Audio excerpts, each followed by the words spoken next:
We're going to Ape. We're going. Is that subliminal message? Is Ape winning? Did he leak the script? Oh, did he leak the script? Oh my god. But yeah, we'll see our band so far. Villa banned off interestingly first, even though we saw it last week. Maybe they could have put out Vada Vita, but they'll ban it first anyway here at Beast Coast. And then Consulate banned out by Ape.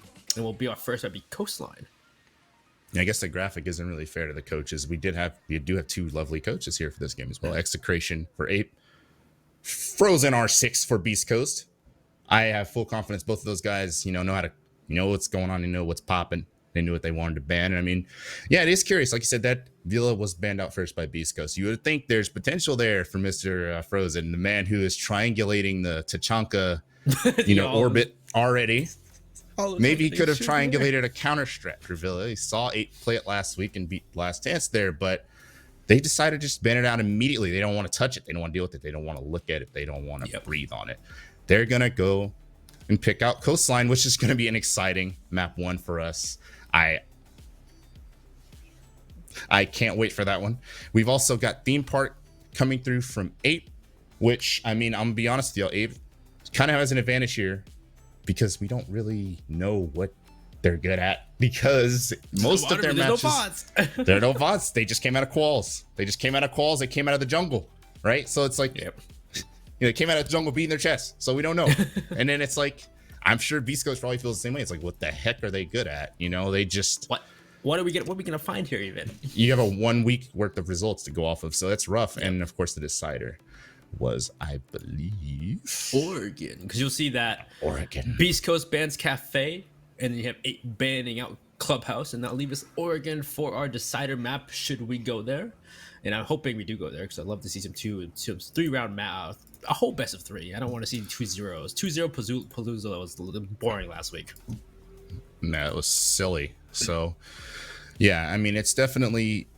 I think it's going to be probably one of these things that goes 3 maps. I don't anticipate someone's going to get 2-0 smoked here with these stakes. But then again, like you said, there was quite literally, like, what was it? That was like... My quick maths is correct. That was like 6 or 7 2-0s. Yeah, that was a lot of 2-0s last week. That was probably 7. If there was only one game that wasn't a 2-0, then yeah, there was 7 2-0s. It's a lot of games. Yeah, so I mean, I think like I said, the stakes riding on this game between, I mean, we all know it's Fozo versus Call and Forest, right? That is as good as it gets, right? It doesn't get better than that. And you combine the new players from Ape, like Yaga as well. Like Yaga is like, I guess Yaga is most comparable to like a larva, an insect. He was kind of in his cocoon for like the past 2 years since 2018. I mean, because a lot of people were calling Yaga washed, right? Because he had been out of they're like CCS didn't have that many. I guess they had 1 season in that time, that 2-year period. And other than that, there's not much for like an underage player to play. So he kind of was just out of the loop for like a good year and a half, where everyone kind of forgot who Yaga was, even though like, y'all see the clip where he was, flying through Clubhouse and like going off on Paris EG. Do you guys realize how like significant that is? The guy was always that nasty. He just didn't have anything to play. So he like I said, he was a larva. He went through the metamorphosis, right?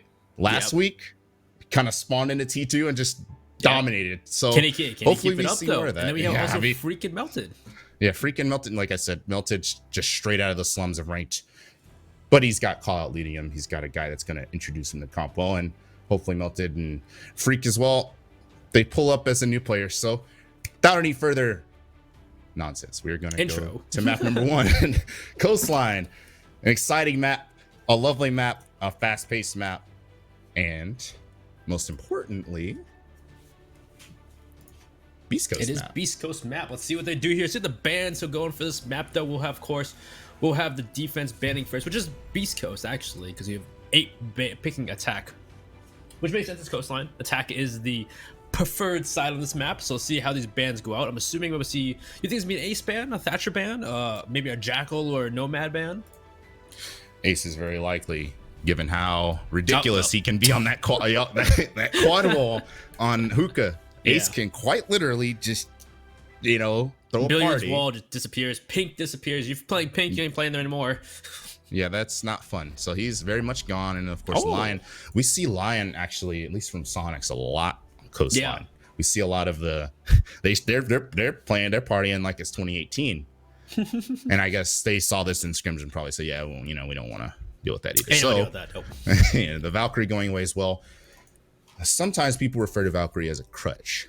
Valkyrie is a, it allows you to swing, or what's the word? What's the saying going around now? Swing or be swung. And Valkyrie is the pinnacle of that one. And of course, that's gonna, we call it the 32nd meta, but it's gonna be toned down quite a bit now with Wamai being gone. You're gonna be able to clear ADSs a lot easier than regenerating Wamai discs behind a shield. Yeah, and all having 11 potential denial of utility is ridiculous. So we're all calling it rehost. Apparently callouts calling it rehost within the first 5 seconds of the game, so something went wrong on the side of Ape, so they'll lose the rehost immediately. It seems like. Are they gonna go with that?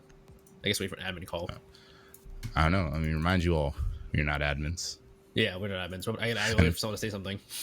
Yeah, and until we aren't in the team speak lol. You see how his name's cut off? Fofo Son 48 Forp.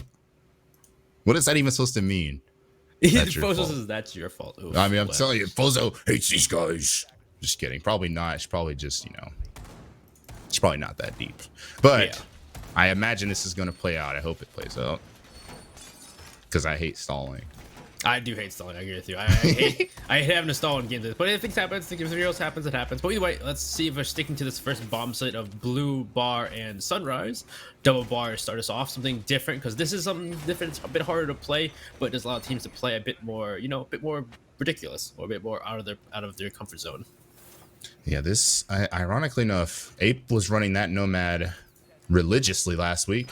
No ban of that coming out from Beastcoast. Of course, they opted for the Nomad, or that Nomad. They opted for the Ace ban. So Nomad's going to be up, which on this site in particular, if y'all understand the I guess the anatomy of Coastline, those two staircases, the blue and front lobby staircases, are typically pretty hard to flank on when your Nomad is up. And of course, nomading it makes it pretty easy to kind of take top control and hold it for just about ever. And you're kind of pinned in the site where the whole floor is breachable. Now, Ape is going to start with clearing from lobby, because that's going to, of course, clear out this lovely little kitchen take, which is covered by a mirror. This is an obstacle. How are they going to deal with this one? Yeah, that's something to deal with first. You can always take upstairs and go through VIP and maybe go from above. It looks like maybe the plan now from both members here, from Freak and Yaga. It looks like they're going right to VIP. They can maybe sledge open up that holes, and see if you can deal with that mirror and maybe get a kill. But if anything, at the very least, push out Rudy from playing kitchen. And this shows just the intelligence. This is definitely a call-out call here. We're not going to just jump in the window and try to play maybe a 1-for-1 on the mirror. It makes a lot more sense to go for a safe pick, to at least pop the mirror. And that's, I guess that's where it kind of isn't safe, is the C4. It's kind of predictable because you can hear that thumping. And you can obviously hear the Ash Charge going off, or rather Zofia going off as well. So that's just tragic for Yaga. The MVP's already shut down, but the attackers of Ape have managed to secure top floor control at the very least. Looks like they've just given up on the lobby side of this attack, at least for the time being. And I mean, that's fine. You can still win this site without taking lobby. It's just a little bit more difficult.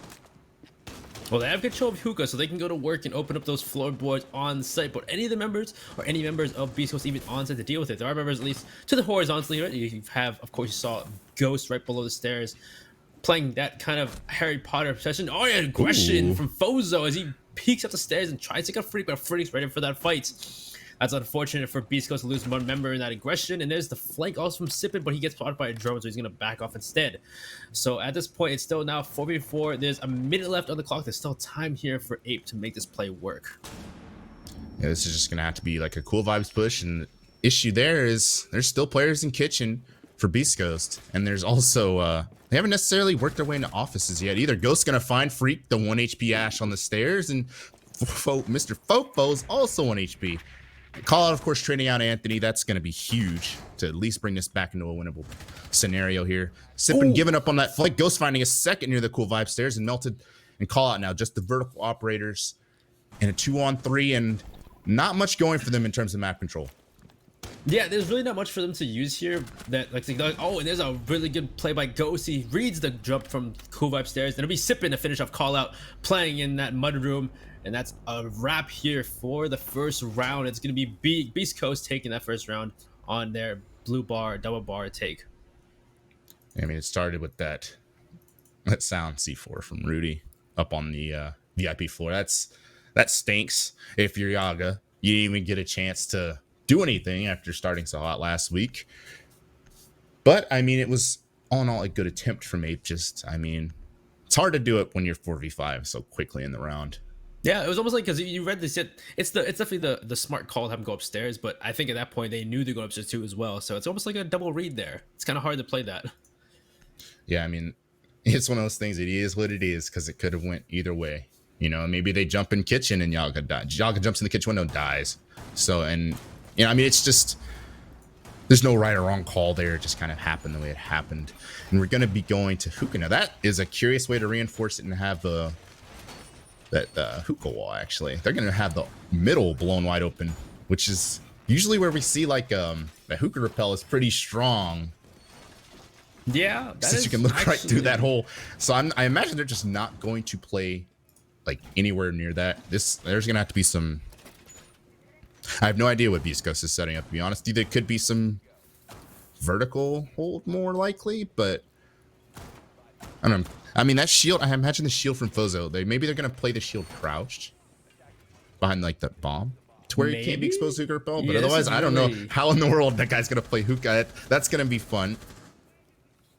For that person, I guess you can't play hookah at that point. I just leave hookah empty at that point in that instance. Yeah, I'm like, I don't know, what is this? Maybe he's playing, you know, so he can peek the wall a particular way. But no, I think they're just not peeking the wall at all whatsoever.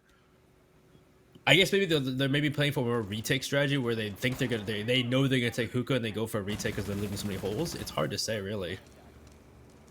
That's a rapid Hibana charge, shut down quickly by Colin Ghost. Oh. I mean, the rapid entry shut down quickly as well. So already for Ape, they've lost Hibana pellets and they've lost Freak.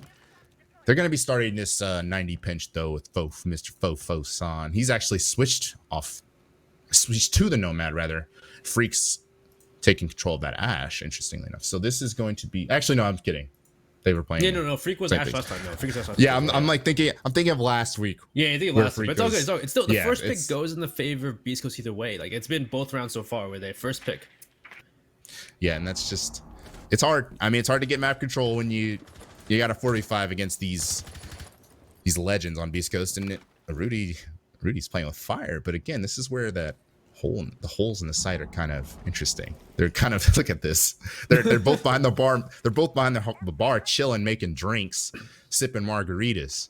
And this is, I mean, honestly, this is really easy for someone to maybe repel the big window and just pin them both there. But again, it's a little bit difficult in a 4v5. So I don't know. This is going to be, it's going to take some King IGL work here to make this work. Well, they got some good drone work there. So there's no two players in this pink right now. So if they can deal with those two and they can figure it out there. It looks like they're trying to go from Aqua into Billiards. They have two players and the drone's still there. It's just like, oh, look at the information. But of course, the drone will be found out. He's going to pre-fire through, knowing that someone's in luggage, but it'll actually be, of course, because the information is on their side. We melted the down Rudy. C4 is thrown out from below by Sippin. Oh, not finding anybody. There's information for Sippin to go off of. So it's kind of a shot in the dark. At this point, too, they have to either pick Rudy up, but they have to know. They know exactly where they're coming from. So now I'm assuming the defenders here are going to position themselves ready for that push. As Fortify gets the first kill. Anthony gets one to refrag back, but Yaga's there to take on Anthony. It's coming down to the last 30 seconds in the round. 3v3. Fozo takes Yaga. And let's see how this works out for them. Yeah, it's the Scrady has exploded. And the kill feed's still going. Maybe if I squint hard enough, I could see it. Somehow 2v1. Apes managed to trade their way through. Collins worked his way onto the Suka balcony as well and found the final kill on the Ghost. I mean, I know we didn't see a lot of it there, but it was pretty much just swinging on the players pinched. Like I said, they were making margaritas there behind the bar, and Ape just won the trades there, and ultimately, I think of course, we just saw Collet was able to finish off the final player. I saw Fozo hit a pretty long-angled shot from the from back of hookah all the way through that little hole in the wall in the middle of the reinforcement onto the attackers pushing in. So that was a nice shot from Fozo we didn't necessarily see, but Mr. Fofo is clamoring. He's clamoring for a rehost. He's looking for a rehost. For the second time. Looks like he's going to have to throw a drone away to get rid of it. What do you mean you're going to rehost? To negate that noise. Yeah, man. You lose the drone so we don't have to rehost. We don't care about your problems for it. Apparently, We don't there's care no if you admin win or call, anything. no admin available. Yeah, there's no call yet. I mean, they asked for rehost once, and it was just like they said no, or they just didn't say anything. They didn't say anything. And then here we are again. They didn't mention it at all. So that's why it's like, is there no other? Yeah, I don't know. I mean, I guess the admin thinks that he should just suicide a drone to get rid of the bug. That's apparently, I don't. That's fair. Surprising. That's fair. I mean, it's fair, right? Like, yeah, it is fair. I guess, yeah. Forrest doesn't drone anyway. I mean, let's be real. He doesn't drone. Oh, wow. Okay, well, if he doesn't drone, then that's the problem. Then I guess that's a problem. He can lose the drone. It's all good. I mean, now Beastcoast seems to have they just love opening these special holes in the wall. This is going to be a mirror wall, of course, from Rudy on that pantry, but I think the whole kitchen wall was also turned into Swiss cheese as well, while they're also holding above in penthouse. So it's a lot of moving parts here for Beastcoast, and a lot that Ape has to contend with, hopefully without losing the opening pick advantage yet again. Like you said, that has been the thorn in their attacks, at least so far. They were able to squeak out that last one, and we don't really know how. I didn't know. Yeah, no. Oh. But it does look like there is going to be rose. I mean, it's delayed. I think the strategy's already been kind of divulged here for Beastcoast. I'm not sure. I mean, there hasn't been an admin call if they get a rehost. Like, yeah, especially if they start the round already. It's kind of hard to rehost when they already started the round. But yeah, I don't know if that one's playing happening. It out. Ghost has his position in the corner of Theater. He has a mirror to his advantage to try and hold Theater for as long as possible, and of course other members upstairs. But never mind, Ghost is already dead with the first minute, melting into one of the sip it as well. So this is a great start here for Ape compared to the last 2 rounds. Yeah, definitely compared to those. That's just instant kills for Freak. I mean, we saw Freaks honestly wasted no time getting the building on any of the rounds. It's just they weren't going in his favor. Yeah. Or I mean, Ape in general, really, I haven't wasted any time pushing it above when he died to the C4. I mean, it's just they didn't go in their favor, but now it has, and we see what happens when it does. They're definitely in a winning position here, even with the sound bug, which is as good as it gets. Fozo also taking a lot of damage. Forrest Fofo is going to start clambering off the staircases any second. It's looking just about unwinnable for Beastcoast. A minute and 30 seconds in, and it's already looking like a flawless round. It's just Rudy in a conundrum here against 5 monkeys. What's he going to be able to do? 5 monkeys. What a way to put it there. I mean, there's their team name. 5 apes coming to take out one member of Beastcoast.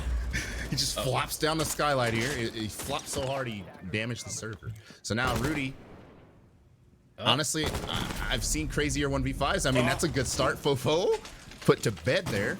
He's got to find 4 more, though, and it's not looking likely. Now, question is Forrest still going to call for that rehost? Or did he lose the drone there in that 1v5 that allowed him to, rid himself of that bug? I wonder.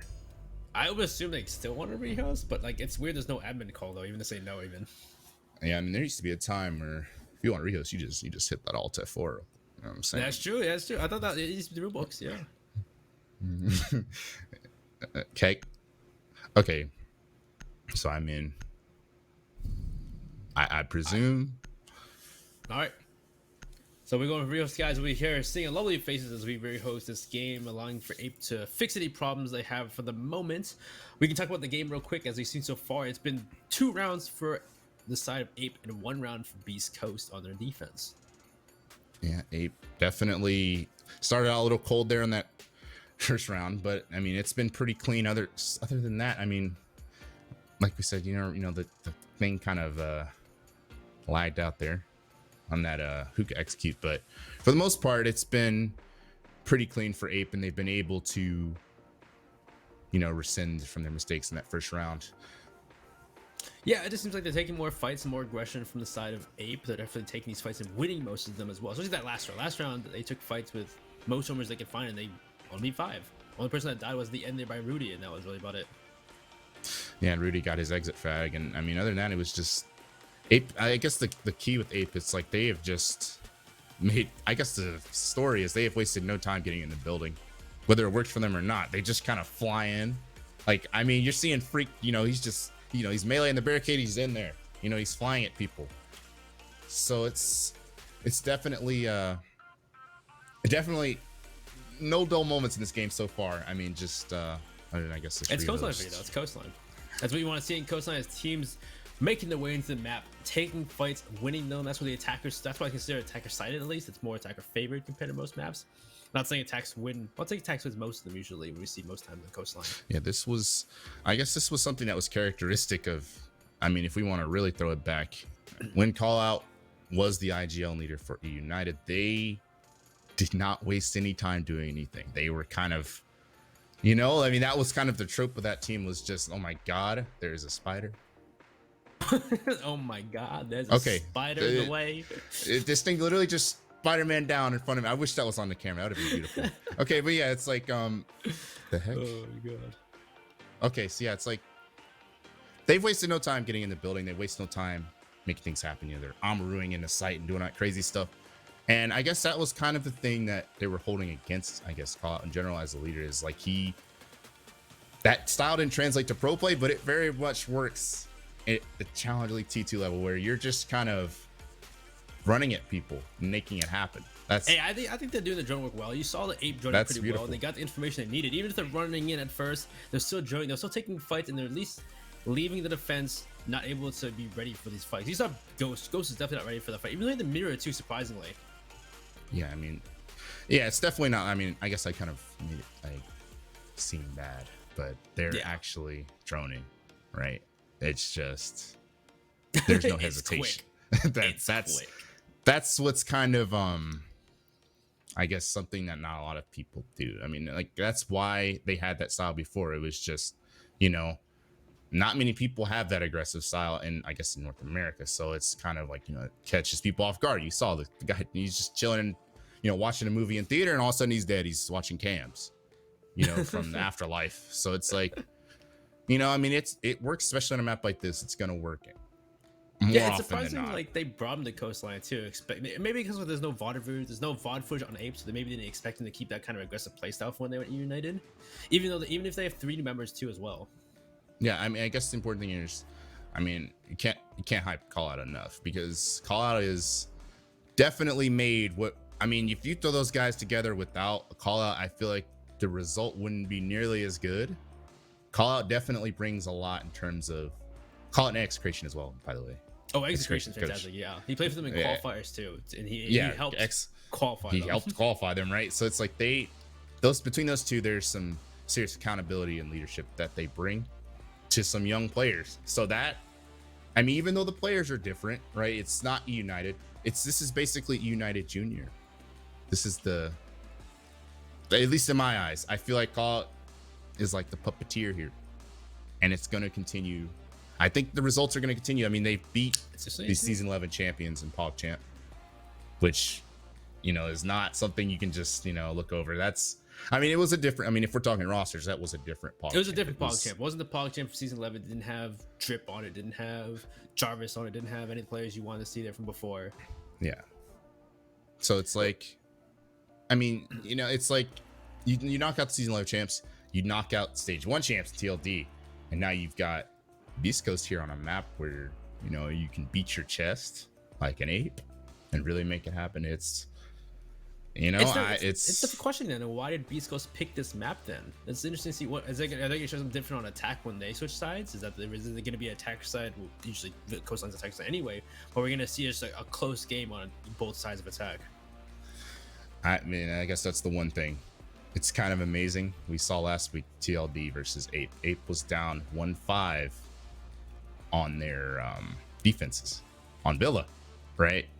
They proceeded to go up and win 5 rounds on Villa attack, which is just a testament again to how good they are at just it's like they're never out of the game, and they're always playing, fast with energy. So it's like, of course they're going to be able to just honestly, for both these teams, they're going to be able to come back from like a 1-5, let's say this half for Ape, whenever we get back to it. Yeah, we'll get back to it. And it's 5-1. It's like both these teams are capable of coming back from that. So it's definitely interesting to see. So still waiting on the lobby to be created, and getting back to it at least. Let's see what happens next. I'm hoping to see what happens next soon. We'll fix up all our issues right now and see what's going on with the rehost and if any problems elsewise, technical too as well too. So let's see what happens. Hopefully no problems in a minute, and We'll see exactly how this round goes, and it's 2-1 right now for Ape. I'm expecting for Ape to keep it themselves in the lead. So far, actually we saw the go in the first pick go on the side of Beast Coast, but now you see at least Freak get the first pick, and they got multiple picks on that last round when it goes to kitchen and service. So maybe we'll see if how they change here for Beast Coast to stop that from happening. Yeah, Freak is definitely a point of interest because I mean last week he didn't play, and he definitely woke up towards the end. Let me say this. But last week, Freak was having himself a time against TLD. He was kind of, in the back chilling while Yaga was going crazy. So hopefully, when we get back to it, Freak is going to be able to continue this trend. I mean, he started getting open kills. So. Yeah, I mean, that was also, I mean, it threw me off in the second round. I was like, oh, wait, Forest and Freak switched Nomad. So what's happening? I'm like losing my mind because... they switched roles clearly, and it's working out for Freak at least. Yeah, we'll see how it works out for like the entire half right now. Freak being on that fragging role at entry fragger is going to be the deal side. Maybe Freak can do the same thing as Yaga did last week, just do to switch roles. Yeah, so I guess yeah, I mean it's definitely going to be a fun one. Yeah, and it seems like it seems like we had a lot of heavy roams so far from Beast Coast, and they pick Vigil a couple rounds. They picked Jaeger here, Moz they picked last round too. So seriously, see that we see Fozo and Anthony switching between each other, Smoke and Maestro. So it seems like they have their roles pretty in sync as well, or at least in standard. Ghost being the one usually playing the roamer being Jaeger or Vigil, and Sippin had played Vigil once during that first round. Yeah, I mean, I guess the one thing Beast Coast you can talk about is just these guys, like these angles they've been creating with like the hookah reinforcement, like on the far left. Very interesting indeed. It's just kind of like they were, I mean, if going back to when they were even bruh, it was like they always had almost every game I watched them, it was like some crazy shotgun holding going on compared to everyone else. So I mean, I'd love to see some more of it. I love to see some more of it. I love to keep watching the game, but I guess I gotta wait right now, unfortunately. Yeah. So I mean, that's always great. It's always fun.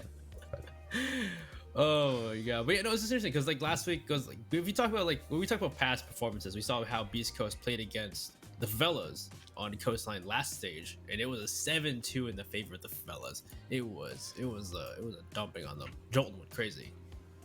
So it's surprising to see that Beast Coast picked Coastline. I know they changed rosters; they have Ghost now on the roster, but even one player difference isn't exactly a huge difference. It was I mean, if y'all follow Jolton at Joltonaka on Twitter, Jolton put a clip up of him like hitting a fadeaway on, I think it was Rudy on Coastline, and it was just the icing on the cake for that match. They were just able to take that against Beast Coast. So yeah, I mean, it is very interesting indeed. Of course, that game wasn't streamed. It was just kind of like that was not streaming time. There was no, they weren't streaming nobody the game. So that they lost. Like Beast Coast, I mean, it was DS Lucas and Jolton going crazy, and Thumbus as well. Thumbus isn't on Favelas anymore. Unfortunately, Thumbus isn't on Favelas anymore. But still, they did really well that that game. So it's surprising to see that they picked Coastline once more. And then, Theme Park, we haven't seen Ape from whatsoever. We haven't seen Ape. Only thing we've seen Ape so far was last week with TLD against TLD when they played Oregon and Villa. So it's interesting to see that they abandoned Villa for Beast Coast, and then Theme Park gets picked, so we have no clue how Apes can play Theme Park. But either way, it seems like right now we're going to go to a break as we're still trying to figure out this rehost. So we'll see you all in a little bit, unfortunately. Stay tuned. Eye emoji.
Here we go.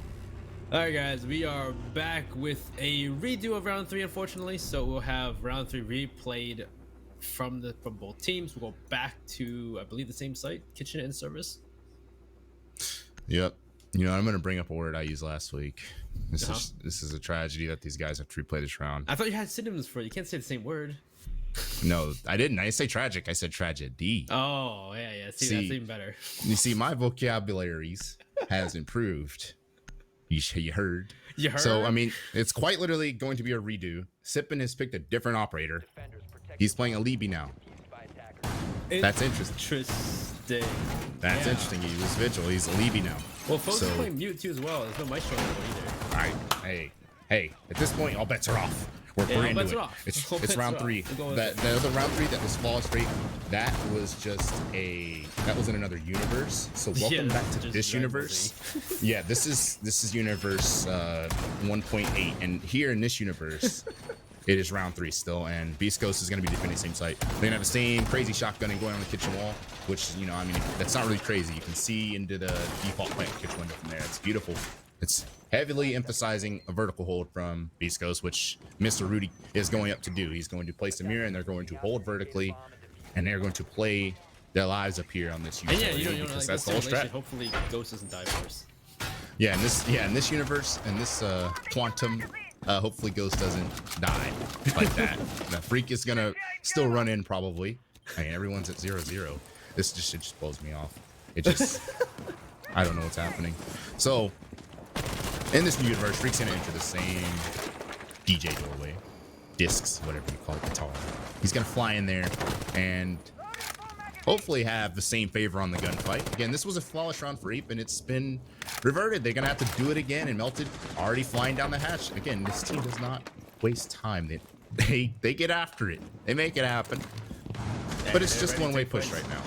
Oh, that's an angle for it. Looks like there's already Ghost taking damage behind the shield. Rudy has an angle below him bathroom though, so he can help out Ghost somewhat.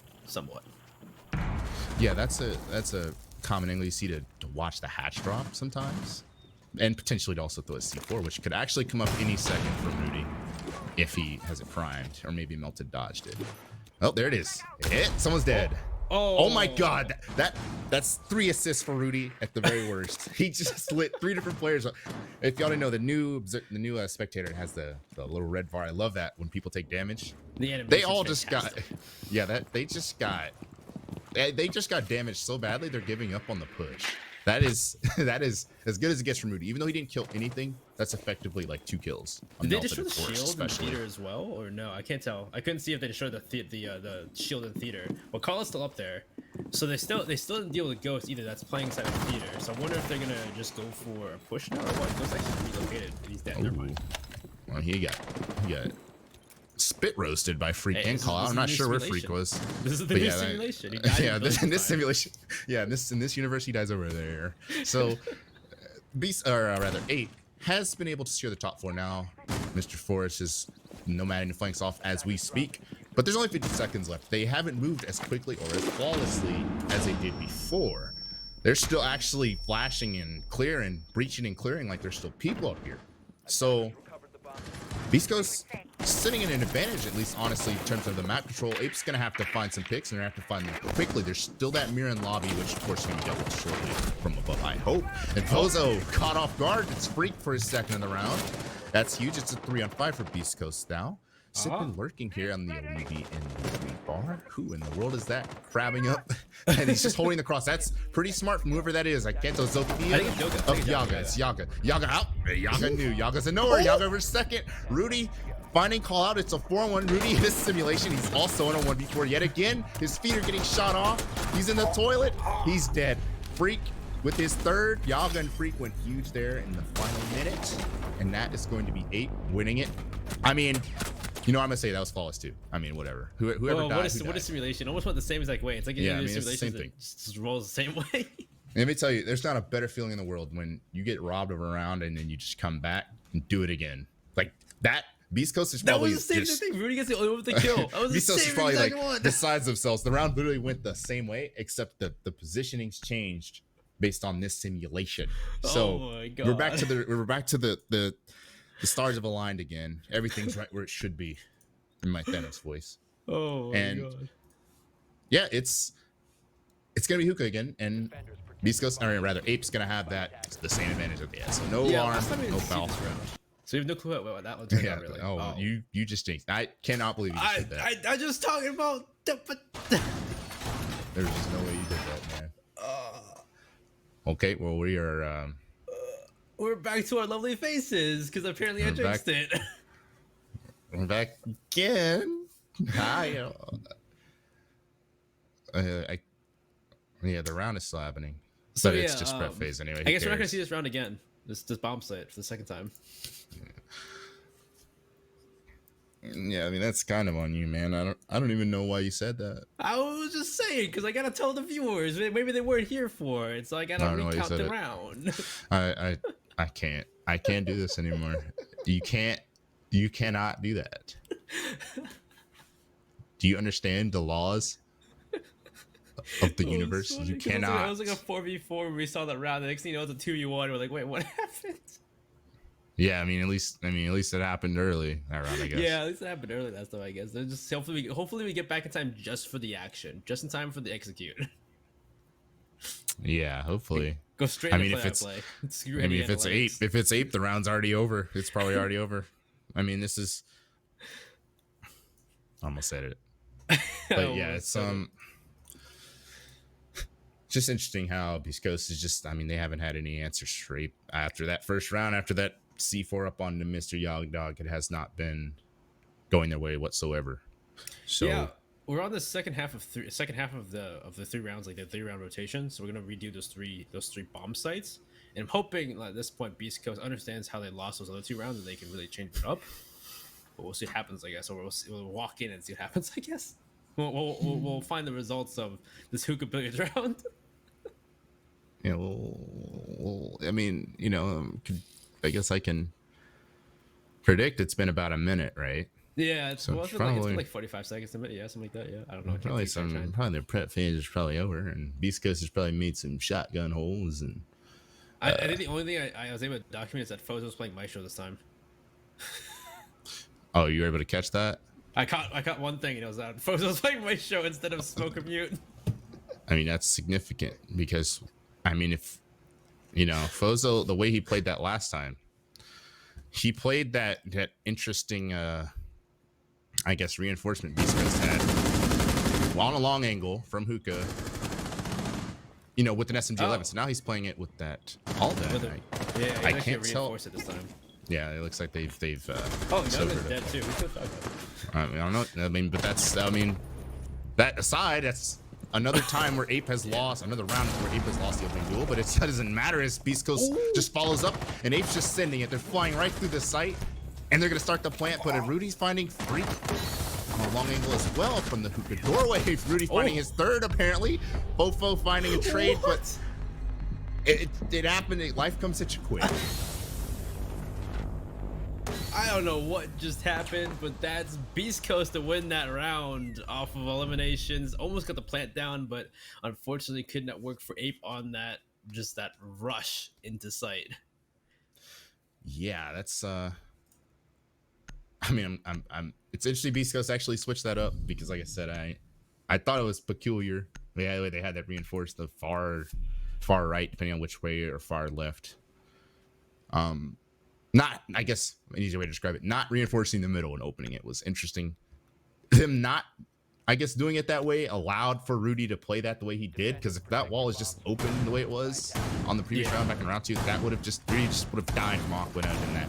And then the reinforcement allows him to kind of swing on the hookah door, swing off the angle, and actually win some fights on Ape. So that's a nice adjustment, if you want to call it that. And we're going to be going to blue bar again. So it's interesting, called a nice adjustment because they played that very different from before. Because like last time they played that site, they went through, they're pushing from Aqua and hookah. This time they went from Aqua. So yeah, so kind of odd. Well, I mean, I think we saw that player. He just got smoke slammed by Rudy. I thought he ran through the rotate from billiards. Oh, there was a player balcony. That's all. I think he just didn't. His influence wasn't. Yeah, he just. Oh, okay. I mean, again, we didn't really see the the whole story. I couldn't really tell. Yeah, I couldn't really tell. Yeah, so I mean, All in all, though, a decent adjustment from Beast Coast to change things up, but they're going to be playing the same kitchen hold as we go back to Blue Bar. Now, the question is Ape gonna switch it up? Is Ape going to? Is he gonna play the same way? Yeah, is Ape gonna just repel in here and get C4? Now, it looks like that's what Yaga's trying to do. He's headed hopefully right time for they're that. more aware of it. They can at least not run into it as easy to try to bait it out. Yeah, hopefully. I mean, because that's the thing with C4 is it kind of goes that way. It happens. It'd be like that. So.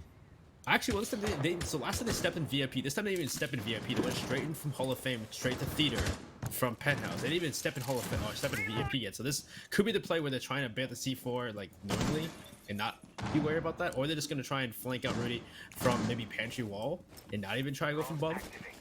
Yeah, looking like they're just not even gonna deal with it because, quite frankly, Rudy. I mean, again, I said it in the opening round. It's like this holding kitchen is nice. But if you're nasty, everybody else on the map, I mean, you manage to find the picks through the floor, you find the picks, you even ignore kitchen and just go off instead.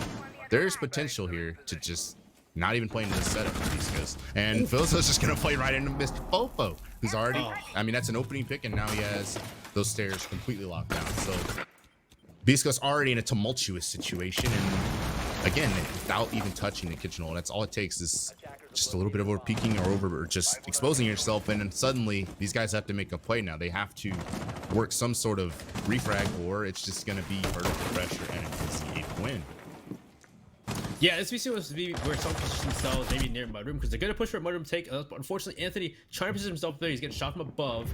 He can't seem to find a place to sit, and there it is. Anthony goes down to Forest, and now we're down to a 5. No, Freak gets another one. Goes. That's a 2v5. Rudy goes down to Freak. Freak's on a tear right now. He's trying to finish off to get his third tail for the round, as the rest of the members are trying to find him too. Big call out. Let's finish off Sippin' and Ape with a flawless round to take round 5.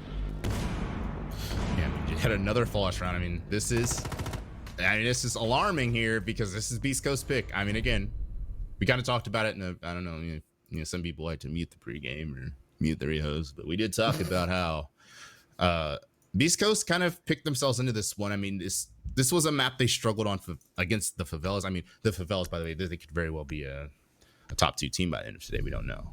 They're playing rent-free later today, but Favelas was able to take it to Beast Coast off the backs of Diaz Lucas and Jolton. I mean, they just basically Beast Coast didn't have good luck on this map before. They did have the benefit of it not being streamed, and Ape wasn't able to go through and rip out the counter strats or anything. That is a benefit to it, but otherwise, it's like you're going back to a map where clearly things haven't really gone your way in the past, and it's kind of continuing. I mean, this is not over by any means, and honestly, Beast Coast can still come out on top. I mean, they could easily tie this 3-3 and manage to do well in their attacks, but this is you know, not ideal when you imagine like how many of these I feel like all 3 of Ape's rounds have just been that they've won at least were flawless.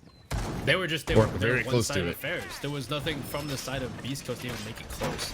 Yeah, like none of these rounds have been like particularly close in any really regard, other than I think that one round of hookah where it oh, it was 2v1, yeah, the one we couldn't see in round 2. Where the thing happened, you know, I can't speak of the word. It happened. I don't know what happened. Yeah, we didn't. Whatever happened. So yeah, that happened. And other than that, it's just been all Ape on their attacks. Really, it seems like, at least feels like they should be up way more than they are.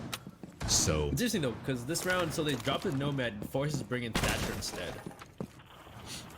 Which is interesting indeed, because honestly, I mean, honestly, they probably feel like they don't have to. It hasn't really come down to Beast Coast being able to flank anything because they've been deleted so quickly in most of these rounds, and like, it's continuing. Sippin' on the Vigil just eliminated by Freak on this doorway. So it's just like deja vu.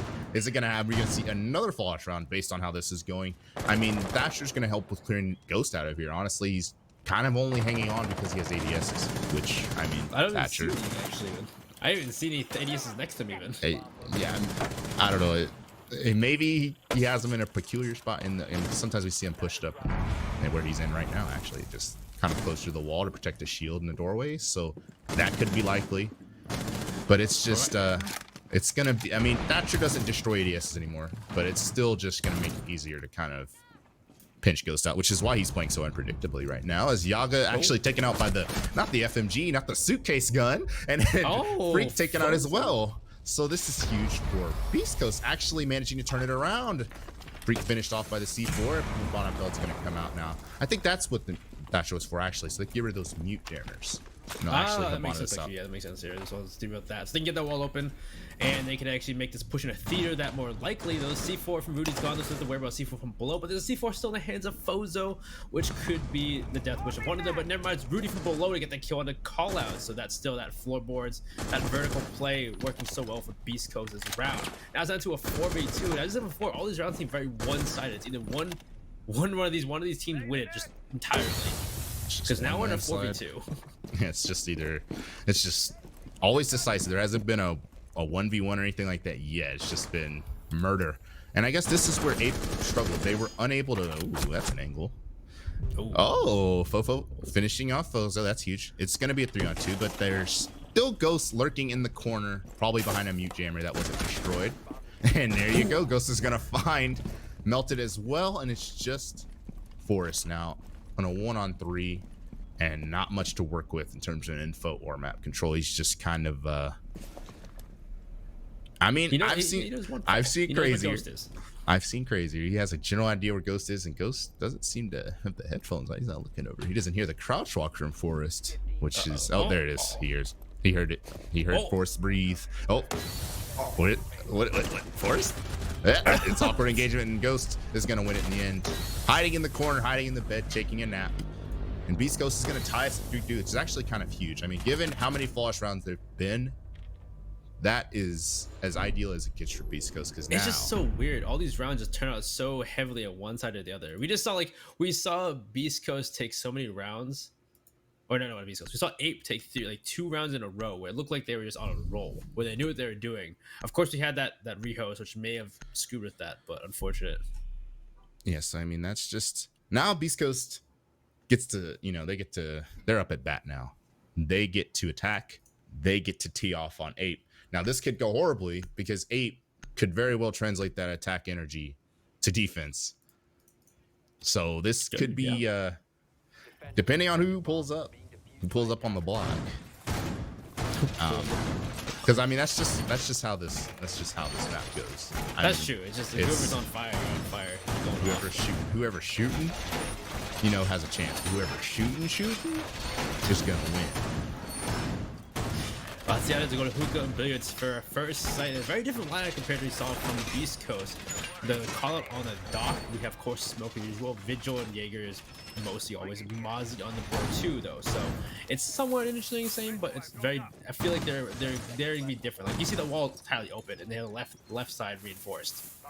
Yeah, so we've seen both sides. We've seen all 3 sides of the coin now. We've seen the middle open. We've seen the right open. We've seen the left open. We've seen the bottom open. We've seen it all at this point. So I mean, it's preference obviously, but it's just just how each team plays it.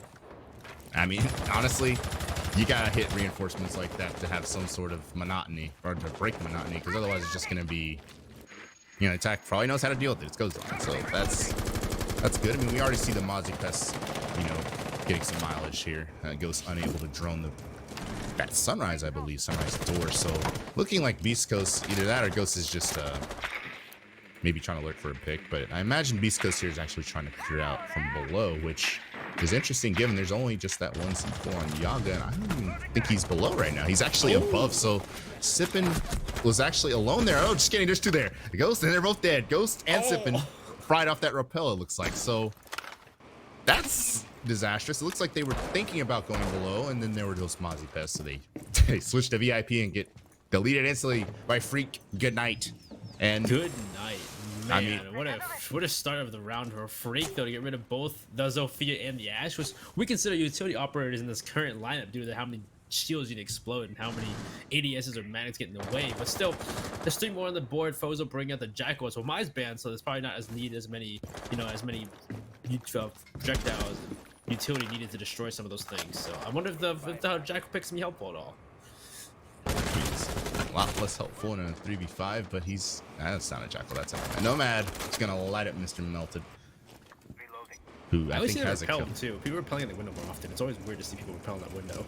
I mean, that's a strong little cutoff window. when you actually have enough people to clear it out, and you catch people rotating through the white stairs or the luggage. But I mean, right now Beastcoast is just trying to find someone who's sticking their face out a little too far, and a monkey's beat his chest a little bit too hard, and that's gonna be Freak this time, and then that's where those holes. I don't mean that disrespectfully. I mean utmost respect for the lads. They're not actual monkeys. They're apes. That's right. You're right. That's the respectful way of saying it. They are apes, not monkeys. Apes. Yeah, they're apes, not monkeys. But it's funny to see. It's interesting to see that brought Doc rather than Rook, because Rook right now has a 2x skill, while Doc only has 1.5. But either way, Anthony got a kill onto Yaga. It's actually starting to even up between the two teams. There's still a chance for Beastcoast, as there's a good kill. Don't want to melt it. There goes Anthony get a kill. He's got 2-3 for the round, actually. So now we're down to a 2v3. Let's call it Forest, the two veterans of Ape. Try and close this round out. And there's one kill already for Forest. Rudy gets one. Anthony will finish off Forest, though. It's Beastcoast to win their first attack. I'm in disbelief.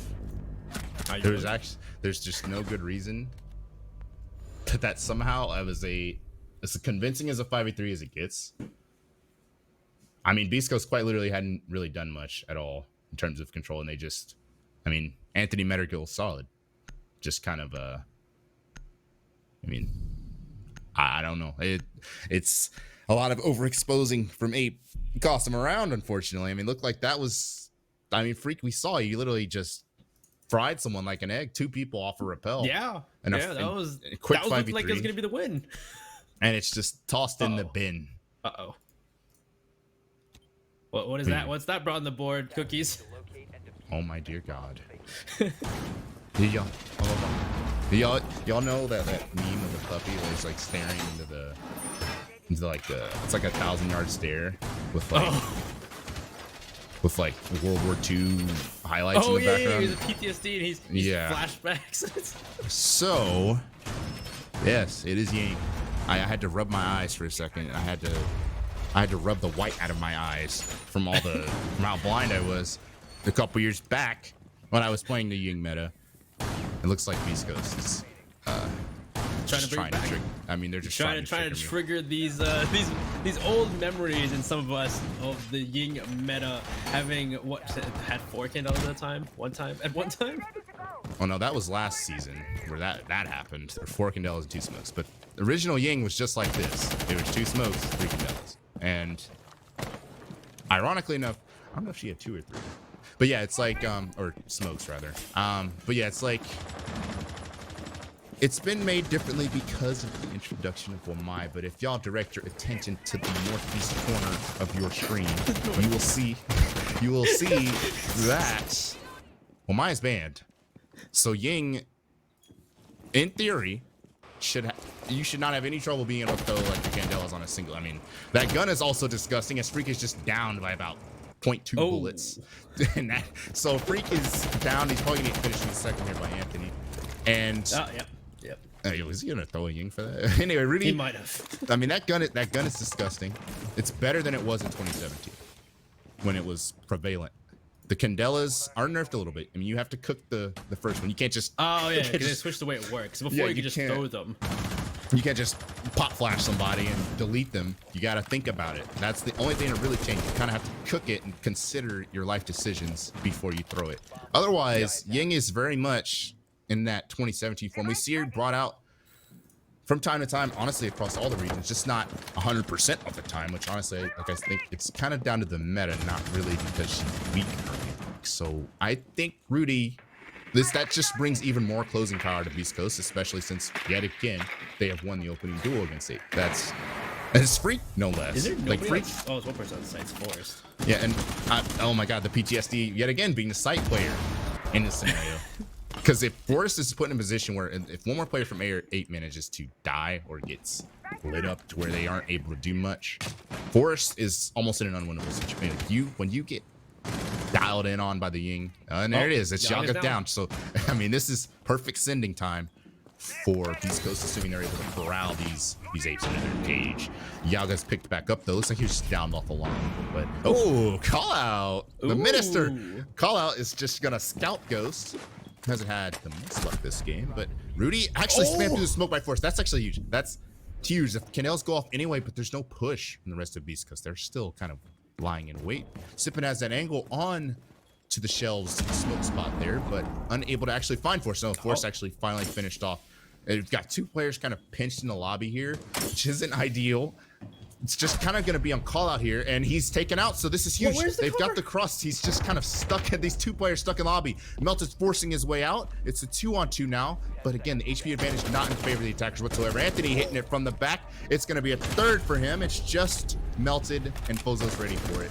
Even though the Ying was taken out, unfortunately, through the smoke that way, it's just not enough. I guess Beastcoast have it in them this round because that was pretty crazy. It was going back and forth. It's definitely a lot closer than we expected it to be. Is what we want to see from these games, from these rounds, not be one-sided kills all the time. But we saw the Ying get killed. That was actually really good play from Forrest. He got aggressive underneath the window, didn't expect him to be there, pops up and kills the Ying of Rudy as well. So there goes the Candles, there goes that push with the flashes, but it didn't help because the guys inside, you said before, the guys inside the lobby were pinched.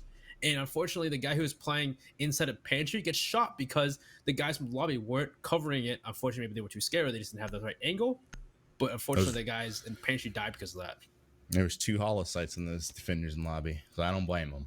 To be honest with you, kind of. I mean, that's where I saw them both there, and I was like, oh boy, because they're either gonna have to work some magic, get some hero shots, or I'm not sure what they're gonna be able to do. I mean, in this patch. A lot of the ACOGs were taken away from the finish. Kind of call out was like, I think call out had the highest zoom there. 1.5. Or, Legion. I guess with the mirror was there too, but it's like, no, the mirror was 6. So yeah, it's like, it's definitely, it's a lot harder for defenders now, depending on which lineup you bring. Unfortunately, that lineup had a lot of 1Xs for what they were trying to do. So Beastcoast just, they're able to, I think it started with that 3v5. It's their third round in a row here, and that 3v5 to force 3-3 and to kind of steal the momentum from Ape was really what has been the story, at least through this game so far. We've seen 2 so far from Ape. If they can get 2, if they get 3 in a row from Beastcoast, that's definitely an issue. If they get 3 in a row on attack, this is This is a turning point. This is a turning point that we need to see what team brings it on. If they can come back at least and keep it in check, keep it in standard of 1 round, that's gonna be huge here for for Ape. But if Beast Coast win another round, it's not looking good for Ape so far. And I guess the reason why it's their map pick. And Anthony's been having, Mr. Metal Gear has been having himself a heck of a game. Of course, he was part of that 3v5, and he's currently leading the scoreboard in lobby overall, actually tied with Freak. Anthony's KD is better, so that means when Anthony does become a caster, he can actually cast over Freak because his KD is higher. So, yeah, this is if Anthony keeps it up, definitely looking like a Beast Coast cruising to a victory. But of course, things can always change, and of course, Freak has also been getting blooded. At least on these defenses, opening kill. So it's kind of going to rely on Freak here. Yago was the MVP last week, but it's Freak's time. It's Freak's time to kind of show up and be the hero for Ape, and they're going to need him to continue playing as well as he's been. So, Beast Coast has started to work this top floor. They don't have to buff or anything, but they are going to be able to work this floor with the sledge and the breach charges. They're going to be able to do the same. It's the same script that Ape was going for. So that's one way of doing it, Ghost. Because Ghost went for the dunk, but he forgot that he was going against a 7'8" first. So, in the meantime, Sippin was able to find Freak. Aforementioned enough. Freak's taken out, so that's kind of been the theme for these guys. If they take out Freak, things go a lot better for them. And Melted finding that cheeky peek on a Fozo, but instantly traded by Sippin again for a second. It's a 3-on-3 yet again. It's kind of, these rounds have tightened up quite a bit, at least. Yeah, compared to the first round, Sippin gets another kill onto Forrest, though, for third for the round, though. You gotta kill that Claymore as well. Yaga gets one to Sippin, though, to refrag. What a kill from Yaga, though. Rudy in the corner of the room, trying to go for the plants. Now, Anthony, a 1v2. We talked about before, Anthony's the man getting killed on his attacking half. Can he clutch his round and keep his team in the lead? He showed the grenade through into the hallway, knowing that Yaga's there, but the grenade was too short. Gets shots in both head and call out, and Yaga to finish up Anthony. And Ape will take round 9 and break that spree. And Yaga finally pulling up like he did last week, and that's what they needed, because it was looking like it was just going to be the Freak show, quite literally. If Freak died, Ape died.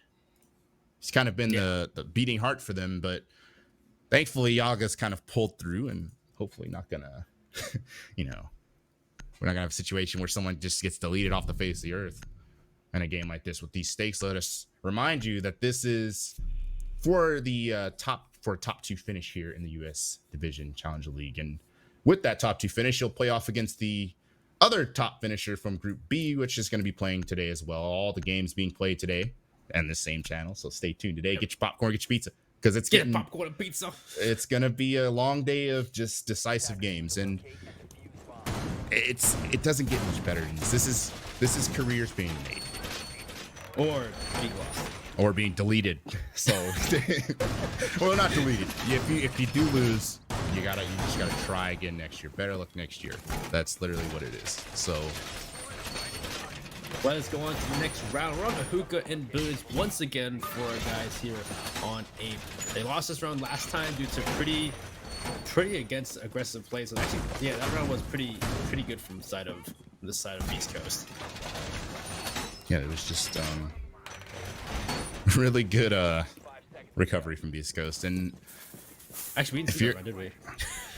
No, I think the last time we saw this was a 3v5. Was this the round where the round where I called it and it glitched? No. Well, if you're talking like apes or Beastcoast defense, yeah. I don't know why you're talking at all. It's like you're trying to make it happen again. Like, are you okay? Are you trying to upset God? Got 2 kills in a row and they came back. Yeah, that 3v5. 3v5, yeah. And Freak's trying to do it again. And he's already on the balcony. Yeah, I mean, this is just stereotypical Coastline. We're just gonna literally peek out of the window and wait for you. So at this point, it's like Yaga's downstairs, so is Melted. You have Freak upstairs again instead of Hall of Fame or Guitar, however you call it. So there's a lot of aggression here from the side of APE. And last time it worked out for Freak and Freak only, and the rest of the kills went in favor of Beastcoast. So I'm interested to see if they keep this up or if they're gonna try and pull back and waste time. As you see this, we see, of course, where is Beastcoast coming from though? As I've seen no drop, I've seen nobody really progress. Nobody's actually building it even, seems like. Actually, no, ghosts are inside the kitchen. So there's some entry here, but it's been pretty quiet. Yeah, so Ghost was trying to do this last time this site was played. Ghost was trying to lurk in from below, but the Mazipes stopped. So it looks like this time he's able to do that, which, you know, because he was unable to do it before, he kind of went on the rappel and got fried by Freak, and that's not gonna happen this time. That grenade might kill someone. Oh. It does.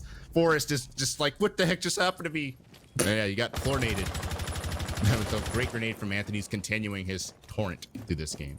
And it's gonna, I mean, we've got Ghost below, we've got Anthony below. It's looking like a below take. Not much coming through VIP because, again, they have PTSD dealing with Freak, destroying them off the rappel. So they're not even gonna contend with that. They're just going to push from below.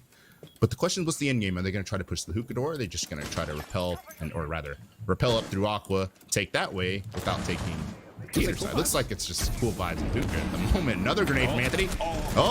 Oh my God! It's just they're killing each other. They're killing the other team. It's all Beastcoast, whether it's a team kill or a regular kill. It's all Beastcoast so far. Sippin finding his second. Melted, deleted. It's just Yaga, the hero from last week, but not even Yaga can 1v4 quite like that. And not it's Yaga, match point Beastcoast. That was that play though. Even though that grenade got eaten by the ADS, the smoke, the firebolt from the Capital of Fozo, perfect timing to burn the guy in base. That was surprising to see him get 2 kills, or 3 technically because he killed his teammate. Yeah, I mean, Beastcoast was killing everybody. Yeah, there's just no doubt about that. But yeah, that's actually a really slow play though from Beastcoast as well compared to the other rounds. Beastcoast took that very slow, accumulated themselves downstairs, and then just went for the push, even though there was no real picks except for that grenade kill at the beginning. I mean, they realized Mr. Forrest was the smoke, and once you blow up the smoke through the floor like that, it's time to It's time to trade. It's time to get crazy. It's time to get crazy. It's time to take fights. And I mean, took fights all right. I mean, that's just good trading. I mean, even though he literally killed his teammate that he was trading with. That was funny. That was funny. That's just good team play. You push up the vibes there with the teammate, and that's. Yeah, the captains out both at that same perfect moment was like fantastic for Fozo though. That was great to see. Yeah, I mean it's. I mean, Fozo may not have many kills right now, but that basically was the reason they won around. So I mean, I'm gonna go ahead. I'm going to CGG. If you're listening, I'm going to hereby grant Fozo 10 kills instead of 1 because he was able to allow his teammates to get kills. And that's just how it is. We're gonna ignore he's 1-7. He's not 1-7 at all. Not at all. He's doing his job. He's playing the support role perfectly. Come on, guys. Yeah. So I mean, on the flip side, we're looking at Melted. Melted's been playing on fragging roles. Still at 6. The King George University graduate is not necessarily having the greatest game. We've got Ghost is. That's a. Took a second. That's a lot. He's a sniper. That's a long range shot. That's like 150 yards. That's some serious marksmanship coming out from Ghost.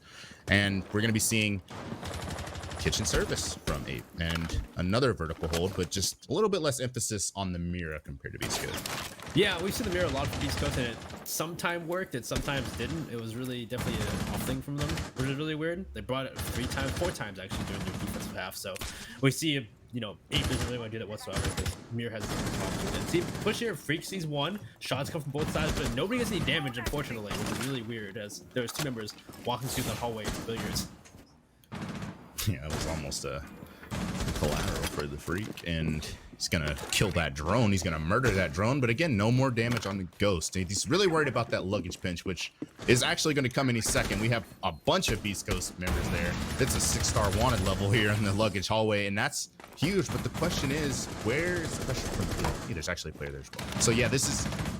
APE's gonna find themselves in a predicament here, and when you're in a predicament, you gotta fight your way out of it. And Freak is gonna do just that. He's gonna find Anthony. That's the one player who's actually towards VIP. The rest of Beast Coast looks like they're really focused on luggage, so it doesn't work this quite as well when you don't have a pinch going. Though Fozo is able to find Freak. He may have repositioned. I imagine that's what Fozo is. That's a good pinch come out though. That's good. That's good. Oh, but call out Ghost. Call out as he's coming from lobby. Great kill from Ghost, and this is the kind of pinch onto lobby / upstairs he's talking about. So it somewhat works. But is there someone coming down white stairs to help out Ghost here though? This is situation he's down in the courtyard, just kind of sitting, expecting maybe a flank from the side of Sunrise or Blue Bar. Fozo gets killed by Yaga though, so that's 1 back for him. It's 3v3. Is down. This is map point 2 for the side of Beast Coast. So APE really gotta pick it up here if they want to make sure they can keep themselves in this game. And it's looking like this is going to be Beast Coast taking the map. They've got all the control, but Yaga's actually sneaked his way up. That's huge. Yaga's in a position where he could ultimately deny the victory for Beast Coast, but Ghost is also in a crazy position. He's just in courtyard. This is just all over the place. You've got one player here, one player there. And it's going to be APE coming out on top there. Rudy's in the site actually, but there's no one actually in the site for APE. Oh my word, if Rudy's able to recognize this, he's going to start the plan. He's got 17 seconds. It's plenty of time to stick this. Where is he? And APE is just... APE's not pushing him. Rudy started the plant. Rudy started the damage on the Yaga. It's 1-on-2s in that position. Unfortunately, when you're in a 1-on-2, you're unable to shoot 2 people at once. And Melted finally pulling through here. His team, he's going to slam Rudy into the... Basically, just going to slam him into the concrete in the kitchen there. And they're going to keep APE alive just a little bit longer. What a round there from APE to keep themselves alive. It was close though. These are definitely closer rounds compared to the first half, and it's great to see.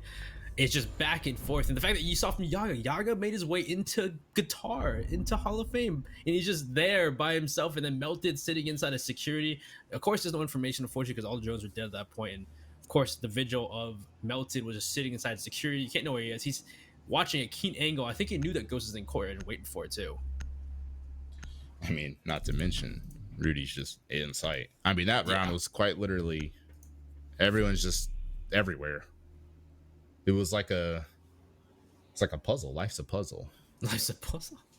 It was really weird. That was definitely really odd. Shout out to Kino. So yeah, I mean, this is APE's fighting tooth and nail. This isn't their map, and they are fighting tooth and nail to keep it going. It's Desperation Siege here. We're gonna be going to Blue Bar now again. The APE's actually sticking the Mira, and they've been 6ing the Mira off quite a bit throughout this defensive half, and finally they're going to stick it which is good for them at least. I mean, maybe they can come up with a strat that throws Beastcoast off, but on this site, it's typically pretty difficult to play a mirror in a traditional spot, which is why you're seeing Mr. Melt putting it in that northwest corner on the quad wall. So that's not breachable from above, but it's very much nadeable, and it's very much pinchable. It's easy to kind of pin you into that corner. So whoever plays that spot is gonna have to fight like a caged beast, which is what Ape's pretty much been doing their whole defense path. Yeah. So not that apes belong in cages. This is a perfect time to say apes don't belong in cages. Conserve our apes. Conserve our apes. They're a special free the apes. Free. But anyway, so we'll see what happens. You see how they play this out. We've seen it before. They take the same site. Of course, they go above and they take control of hookah and they try to destroy the floor doors before play. We'll see exactly if that works out this time. And of course, if the mirror inside the kitchen, we saw for Beastcoast the same mirror. We see it work once, and then we see where the other time where Ape just kind of goes around it. We'll see how Beastcoast does about this mirror. If they're just going to evade that mirror and go around the mirror, or if they're actually going to try and deal with the players inside the kitchen. It looks like they're not too interested in it, considering all these people are droning above and they're droning up and out. So they're probably just gonna ignore that one and just kind of push away from it. You don't have to push in the kitchen, like I've said. You kind of can just disregard it and find picks elsewhere, especially if they give them to you. It works. But I mean, Beastcoast could potentially be more disciplined than Ape is, though. Oh well, there's already the vertical play ready to deal with it, and very freaking shot because of that. Yeah, I mean, it really just depends on how much you're able to stay alive and if they actually nomad those. Because I guess the other thing is, yeah, you can ignore kitchen, and once you do, you just nomad those staircases off, and it's like it gets claustrophobic pretty quickly, especially when there's a sledge and breaches. You just kind of even though you never touch kitchen, like as an attacker, you still have so much influence over the round because it just gets so hectic in there. So looks like they're trying to open up holes inside a small office. See if there's any player from Ape playing down there. And of course, they're opening up the hole into Sight, Blue Bar, and Sunrise. They're going to work. Hopefully this time we see the Ash and Ghost just jump off Kubai upstairs into a shotgun as they did last time. That was unfortunate. Ghost. I love Ghost, but he's just not tall enough to dunk like that. He's got to consider who he's posting up against. Forrest isn't gonna let you dunk on him. I imagine it was maybe a misclick or something. I don't know, but maybe he's just crazy like that. I don't know. I'm not gonna draw conclusions. But we are gonna see that vertical pressure start to take hold. Ape vacating the site, and that mirror that we talked about earlier on that pool wall is, I mean, whoever's playing that is probably gonna come up huge here. They're gonna have to deny the actual push into the site for Beastcoast. Yeah, at this point, it's starting to become last 30 seconds. Not a lot of time here. There's a good reposition from Melted. He's playing in the back corner of Sunrise, waiting for the push from Mudroom into Sight. I don't know if Fozo knows he's there or not. Y'all take some damage as well. Anthony goes down, though, so it's all up in the air. There's just nobody's really in sight yet, as they're still taking control of lobby. Forrest is waiting for someone to push down this Kubai upstairs. Anthony gets picked up. There's 10 seconds left to go, and they're gonna push him into Sight. Where they have Rudy gets killed by Melted. I don't know where that's from either. Oh, it's on site. They're running through. Freak gets one. Melted gets another. Anthony refrags Freak. It's a 4v2 with only 2 seconds left to go. Y'all gonna take a sip, and it looks like it's gonna be overtime here as Ape takes the round. I imagine there was a melee there near that mirror, and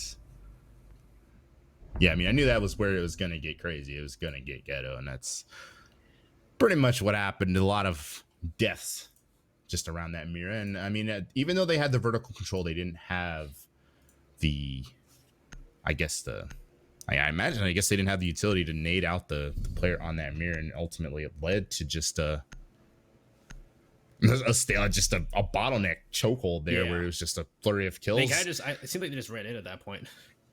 Yeah, so I guess that if there is a problem with not taking kitchen, that's it. It's only a one-way push at that point, and that's not the best. It's winnable, especially for Coastline, but it's not the best. So all in all, though, I'm happy we have overtime because, again, this is the stakes, the backstory behind these two teams. It doesn't get much better in overtime. Yeah, gotta see these two teams go back to back, go head toe to toe, see some really good rounds. And as we go to overtime, this is the side pick for Beastcoast. So this is their match, so they pick attack first, even though it's been widely even for the entire game. It's been 3-3 every round. Both halves. Yeah, 3-3 both halves. And if you didn't know, 3 plus 3 equals 6. Was it really? Yeah. And when you have 6, when your round count is 6 on both sides, you have overtime. Oh which my means, God. which means it's first to 8 now because it's now a mini best of 3, and Beastcoast is gonna get attack in this mini best of 3, which is huge because you get to actually, again, it's like, I would say if you want the ball in your court on overtime, maybe some people like defending, at least in my eyes. On a map like this, I'd rather be able to send it than to have to sit and be sent on. Well, you can send it on defense somewhat, at least. Well, that's the building, at least. Yeah, I mean, if you're Freak, it's on defense, because, I mean, Freak's been crazy on defense so far. I love how Yeah, especially here. Too, and playing mute. Interesting player. Interesting how it changed to operate like that, too. I mean, that MP5 is essentially, it's just a doggone Roni with 31 bullets. Is it? Roni's pretty nasty, though. I mean, the Ronis, I mean, what I'm getting at is they both got the 1.5, and they're both low recoil snipers. So Yaga probably doesn't care. If Yaga had to play the SMG-11, he would be disappointed. Freak is just in the middle, in the thick of it right now, surrounded on all sides. And he's going to back off. He's actually going to back off this time. Or is it just going to work?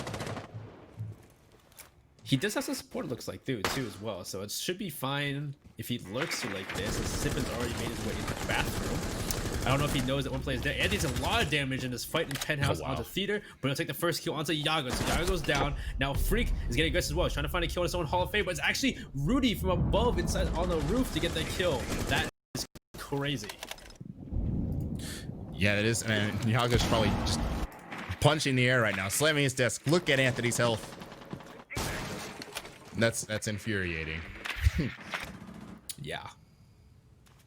That is painful. The fact he made that fight and I probably has like 5 HP at that point, something like that. It's crazy. Like No, that is quite literally 1 in every meaning of the word.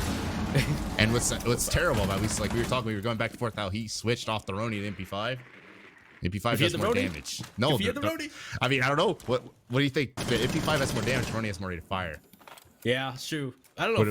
Fire rate is king, in my opinion. Always. What would have been enough to give this man one more tick of damage? What would have been enough? What is life? What would have done it? What is life? Oh, I mean, oh my God! What the heck was that? Melted? What the heck? Melted is just exploded onto the scene on defense. Fofo with the suitcase gun finding Sippin, and now it's the second suitcase gun kill, and it's just Rudy who's in a 1-3 trying to flick around, but Forrest, I mean, he's got 2 submachine guns. After he runs out on the other. What just happened? After he runs out on the suitcase, he just pulls out the Mac. So did he run out of Mudroom into a Claymore and the Claymore blew him up? What happened there? I think he made a very smart play, which you only learn from playing a lot and playing a lot of he threw an impact. Yep. And ran out the same moment. Because that's what, you thought Mac to get rid of the Claymore, of course. I couldn't tell what it was that exploded, but there was an explosion. The man goes down. I'm assuming he was low at that point.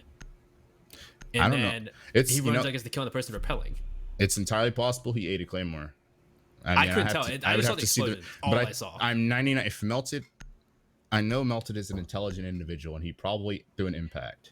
If I had to guess, he threw an impact and he exploded as he ran out, which makes sense. But I mean, he ate a Claymore. Hey, it happens. It'd be like that. You gotta make your Claymores better. You gotta test it. I couldn't tell because it said he got the kill, so I'm assuming it was him that finished. He probably shot the down person. That's what it was. I think the Claymore downed him, and then he finished him off, so he's gonna kill. But I wonder if it was a friendly Claymore that downed him in the first place. Couldn't tell. Hard to say. Maybe replay it back. We'll see what happens later on. But still, really good round from the side of Beast, or from the side of 8. From the side of 8 to turn it back around. That was insane. Yeah, Melted especially. I mean, Melted was kind of slow on those attacks, but on defense, he's been a monster. Because that looked like a round for Beastcoast all in all. After seeing that. Hey, I mean, Beastcoast also had a round that, it was all APE, and then Beastcoast just said, yeah, no, we're winning. We're 3v5. Well, let's see how we go back to our next defense here. Our first defense on overtime for Beastcoast. Then we're bringing out the Oryx actually on Ghost, then going back to Hookah Villiers. Yeah, I mean, that's a curious one. There are some hatches you can work with Oryx on this map, or rather, I guess this site, really. I mean, this site is, especially since APE's been clearing from this VIP 90 side almost exclusively. throughout most of the rounds. It's gonna be easy for someone to actually kind of, you know, Oryx can use that 2,000-foot vertical and jump up. And oh my lord, Rudy, what are you doing? Rudy's taking out. And he probably had info. He probably had info what they're doing. I guess he did, but it just doesn't work out, unfortunately. That's just not ideal. Rudy's dead to start again for Beastcoast. I mean, I would say the open kills against it pretty even. Yeah, it started out dominant. It started out dominant for Beastcoast, but it's kind of leveled out. And now, I mean, you're really relying on that Oryx flank now. And Yaga's just hitting a crouch walk. What is this? Yaga just peek. Yaga finds Sip into. That's huge. Beastcoast, this is your map pick. You're down 2 men, and one of your men is an Oryx. Without even impacts. Hey, it's Ghost though. Ghost is the man with the aim, and he's going for the flank through kitchen. He's inside his server entrance for the moment. He's trying to find his way to maybe to find Yaga here, but Yaga's maybe back outside, maybe repel back onto the roof and find, you know, regroup with the rest of his teammates. So it's still that Oryx flank may not happen because of the fact that nobody's downstairs anymore. He's still on that lobby take. But Anthony with the he gets aggressive with the SMG 11. He gets 2. He gets forward and he gets freak. Dude, Forrest playing the smoke so far, and Anthony playing the smoke so far has been aggressive on this round. Maybe he's the player to take it back for these guys on Beastcoast. Going to 1v3. No, 1v3, 3v3. No, it's 3v2. Anthony goes down to Yaga. It's still a minute left, too. There's still a lot of time for these teams. As I say that, Yaga gets Fozo as well, though. It's looking poor here for Beastcoast, as I thought it was going to be maybe Anthony to bring it back, but now it's Ghost in a 1v3 as the Oryx with an MP5, not the greatest going to have in this kind of situation. As he gets 1 kill though, onto Melted to finish him off. Great shots. There's another one. He downs the Zofia of Yaga 2. That's a 1v1 call out. Where is call out? He's in hookah. This could be the play. Does he know where exactly call out is? Ghost has no information left to his plane though, so Ghost has to play this, listen for the calls. Yaga gets up though, because of course he's Zofia with the withstands, and now it's now a 2v1. He couldn't finish up Yaga. Of course he didn't know it was Zofia, didn't know he was down either, but it doesn't matter anyway. Yaga runs in, but no, it's called to get the refrag with the bearing 9. It's APE to win the first map. And that is as heartbreaking as it gets if you're Ghost. I imagine Claude had no health there. And you said it, that gun. MP5 is not a slouch of a gun by any stretch, but that is just tragic. That is Beast Coast's map. Ape stole it. They stole TLD's map last week, and in the most miraculous comeback fashion, and they've done it again on Coastline here against Beast Coast. It doesn't insane. get any crazier than that. That was utterly insane though. But I mean, great plays from both teams. That was the kind of map we want to see from these teams, and that was I'm excited to see map 2. Hope it keeps this close. I am excited to see what happens next between these teams as we're going on to our next map, which is going to be theme park. At least after the break. All right, what map is it? Theme park. Oh, I thought you said we're going to the map. That's the break. Oh, I just missed the replay of whatever Melted did. I'm 99% sure that was an impact. Oh yeah, it's the replay. Speaking of replays, I think we get replay. I think you are going to be treated. But yeah, this is yeah, I mean that's huge for Ape to be able to take someone's map. I mean they are just the kings of these close games so far through these nail biter, gut wrenching games. I mean you have Pog champion quals, you take them out. I mean I imagine that was an emotional affair. You go and you take out TLD. You literally, their name is The Last Dance. You make it their last dance. And then you come here against Beast Coast. You're down 4-6. You come back and win 8-6. Ready for oh my lord. So that was a good, also this round 7. That was a good play by Anthony. Anthony got a really good round in there. Yeah, I thought we were going to get 3 plays here. Yeah, I really want to see that play from Melton again. So unfortunately we won't get those replays, but yeah, I would love to maybe go back in the VOD and see what happened there, because I would love to see what happened on that run out by Melted, because that was crazy. That was definitely a changer on that round. Yeah, that was Melted's moment.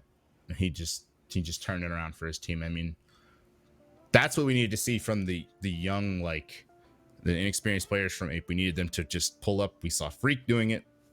Freak was the hero throughout most of the rounds for Ape, and then of course Melted that hero play, and then a call out again. The clutch minister himself, he clutches out and wins the map for his team. Dude. So that's just, man.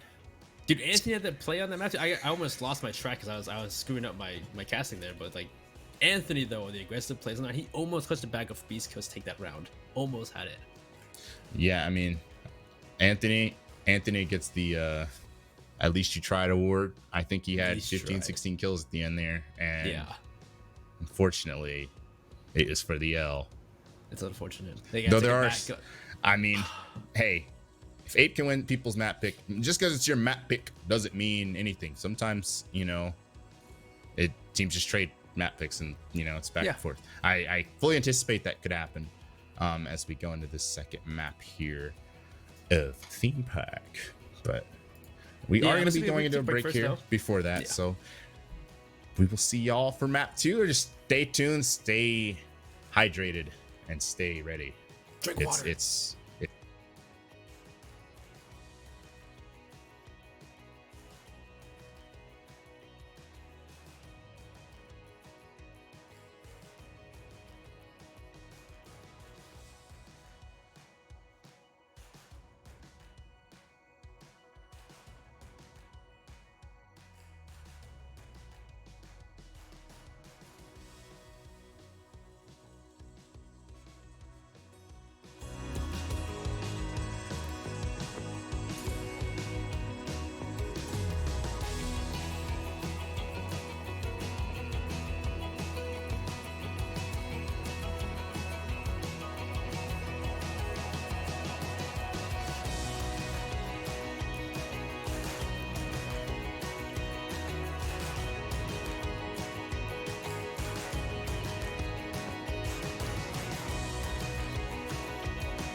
Good day, everyone. Welcome back to day 2 of United States Challenge League here in the North American League. I'm Benny out with Cookies, and we're on to our second map between these two teams of Beast Coast and Ape. If you didn't see that first map, you want to go back and watch because that was a crazy map. Yeah, that was Coastline. But you know I just popped into my mind. We're going to theme park, right? You know what's at theme parks? Animals. Music Animals. You know those little monkeys with monkeys with like spinners in their hands? Monkeys with spinners in their hands. You know what? Like Curious George. Doggone it, I'm trying to think of a What? yeah, like a freaking Wait, monkeys with their spinners in their hands. I'd have to find a picture of it. You have to find a picture because I have no clue what you're talking about. I'm thinking a theme park. It's also a Chinese amusement park, so I feel like I'm not sure if that'll be there still. They have like zoos and theme parks? Am I crazy? Has it been that long for me since I've been? Well, it depends. If it's like it depends. Some theme parks don't have zoos. I know like zoos and theme parks used to be a thing, but I don't know if that's still. Yeah, they have like live animal shows. That's what I was getting at. Live animal shows. They have live animal shows. So with this live animal show, we're gonna get Ape. All those, get it? I hate you. Oh. You don't play into my jokes, and that it's infuriating. So the second map is indeed theme park. Jokes aside, and that is it is Ape's pick, and they just destroyed, or they didn't destroy, they demoralized Beastcoast on their pick. Definitely. Yeah. So hopefully, theme park is as entertaining as Coastline is, though. Once Coastline, again, it's hard attack, though. So I guess the momentum's in Beast Coast side for this.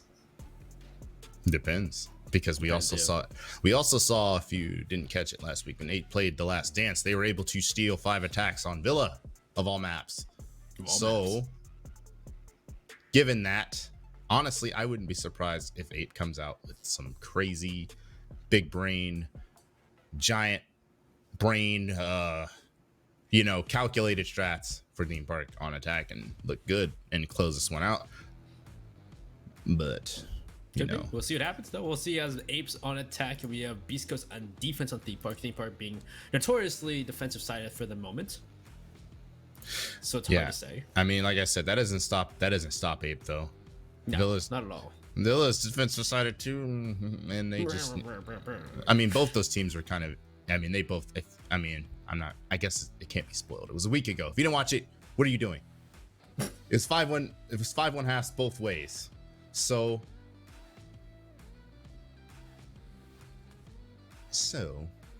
I mean, expect surprises. Expect surprises on this map. Expect the craziest. Expect people swinging, from the trees like Tarzan. I fully expect it, and hopefully, like I said, it's Coastline. But it is really difficult to outdo Coastline on the excitement factor.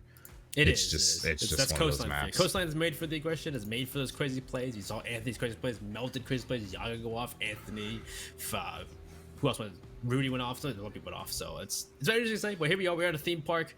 Maybe it's gonna be a bit more, streamlined, a bit more as you would see in Siege, a bit more utility dump. But we'll see what happens. Hopefully it's not too boring.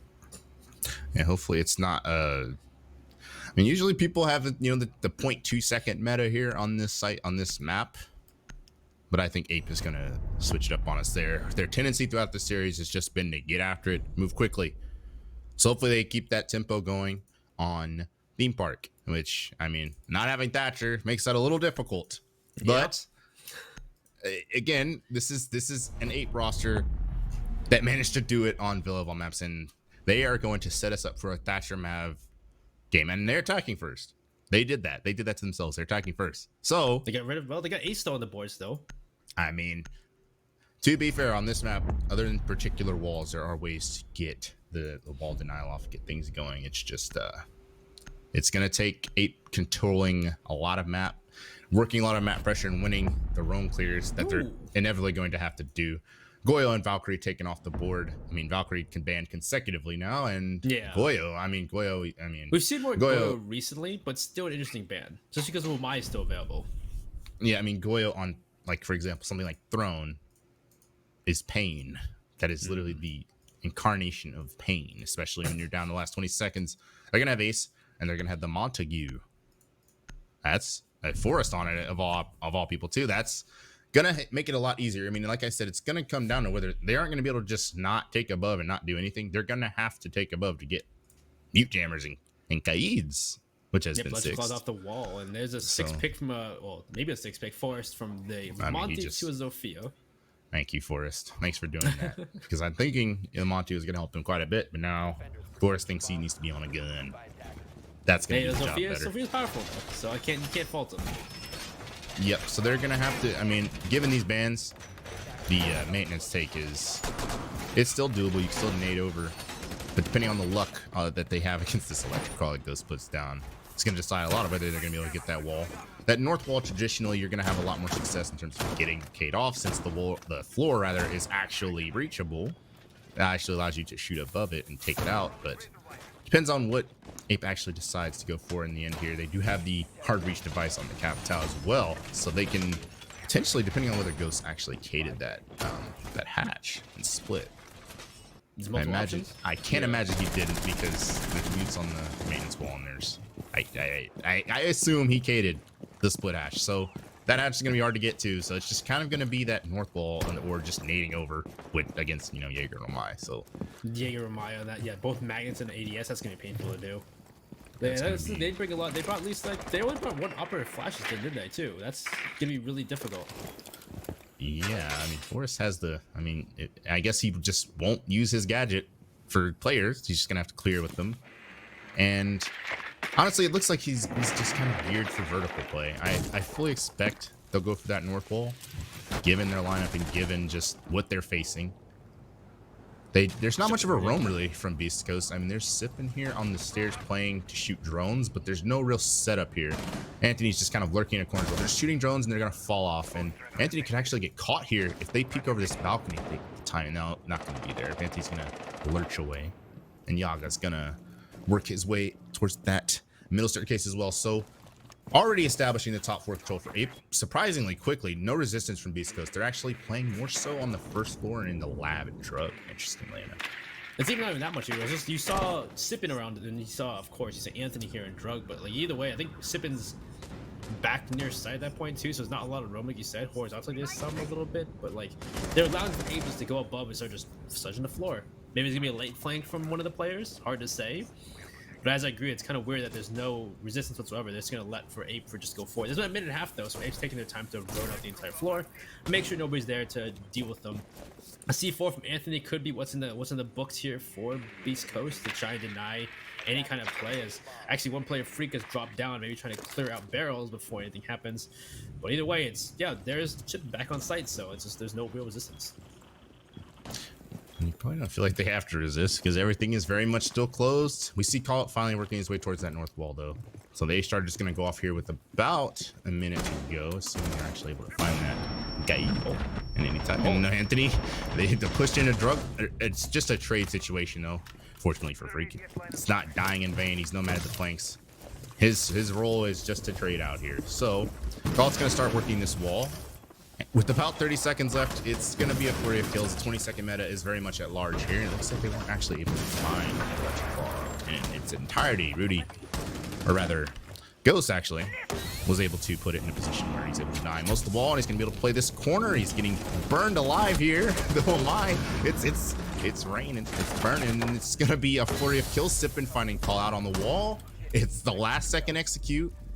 Where are the kills coming out? Yaga finding one through the wall.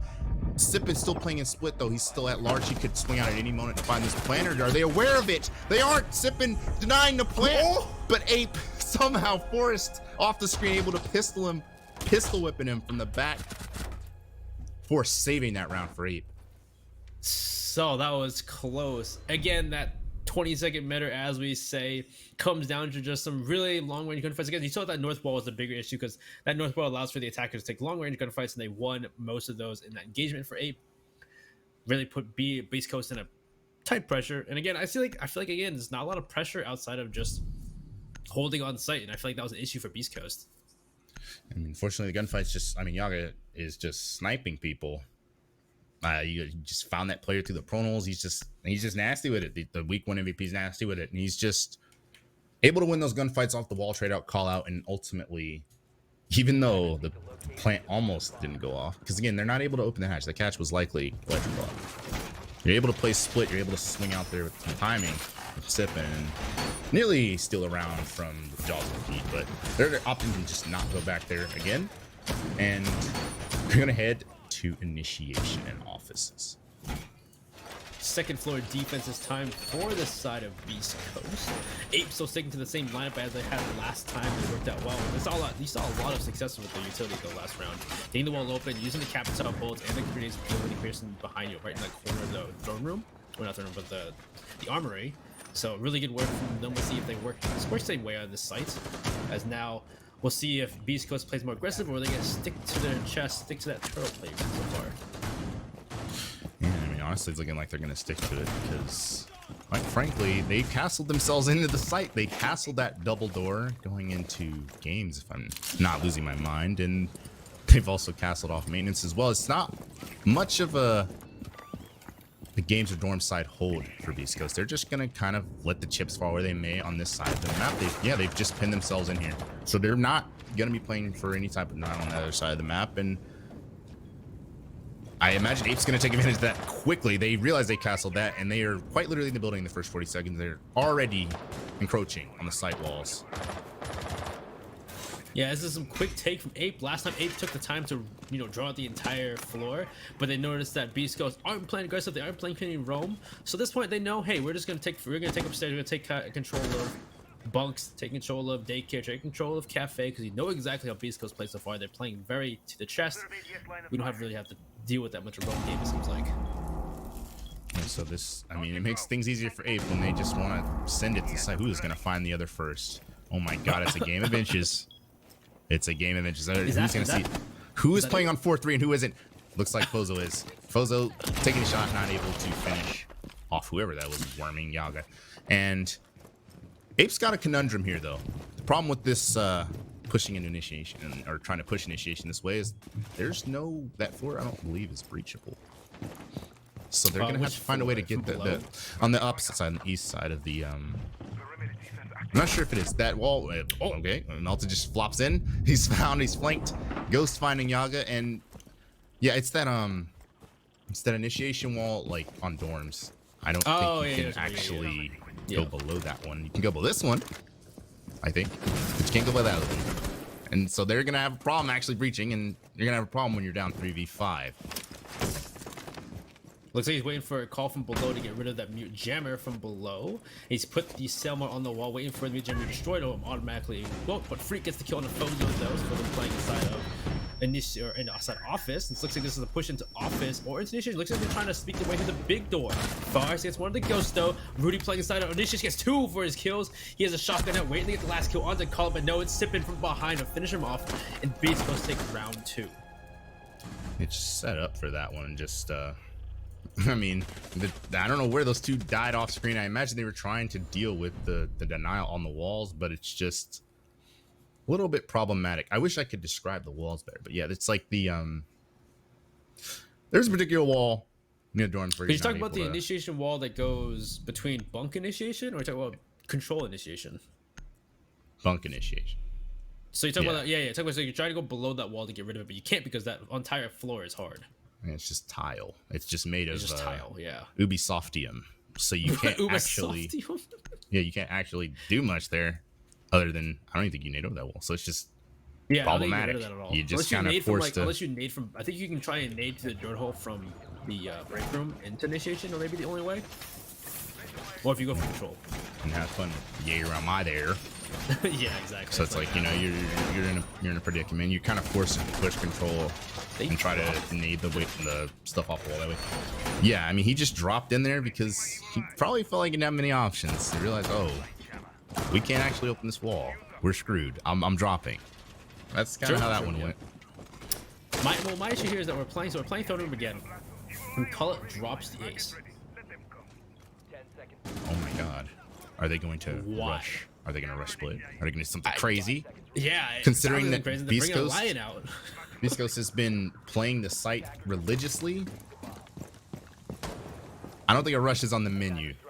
It's going to be... I think they're just relying on the breach start. How they played so far, I'd say no, but like it looks like they're playing more aggressive. They have 2 people upstairs. I mean, they started upstairs. I don't know if they have a real, like, they have a roam set up there. It's just kind of like they're up there daring you to push them incorrectly, essentially. Like, Anthony was sitting here before shooting drones and then running away. True. So he could stay. Oh, he could get crazy. He could get ghetto. And that's exactly what he's trying to do. Just kidding. He's throwing away. And the line's going to go off. I mean, maybe Call felt like he doesn't need the ace. I mean, they quite literally have 2 different hard breach denial, or rather, hard breach denial. Could you imagine attacker denying hard breach? Yeah, that's genius. Anyway, they have 2 hard breach tools. And with that, I mean, quite frankly, do they really need an ace? Well, the ace allowed them to get those angles and walk on a site, though. So it's kind of like... Yeah, I mean, it depends on how they feel about it. Maybe they feel like, you know, the hard breach charge is enough. Yeah, I guess if they just want to crouch through and they just need the angle, because that's really the big thing was the angle to allow them to shoot into throne, into armory. So that would make sense to just have the hard breach tool just to make that hole and you can just jump through it, because you can fall through the hole as well. So yeah, so it depends on what they think is best, and they think they can get away with just hard breach charges. So I trust it. Hey, they're the I'm here for it. I'm here for it. I believe in it. I'm just talking. So they're going to be going for this north wall yet again. And again, this is probably your best bet. You got the best way to deal with denial from above. You can actually open above. You can actually work with it. So Callout's going to do just that. He's going to stick that charge on the wall any second.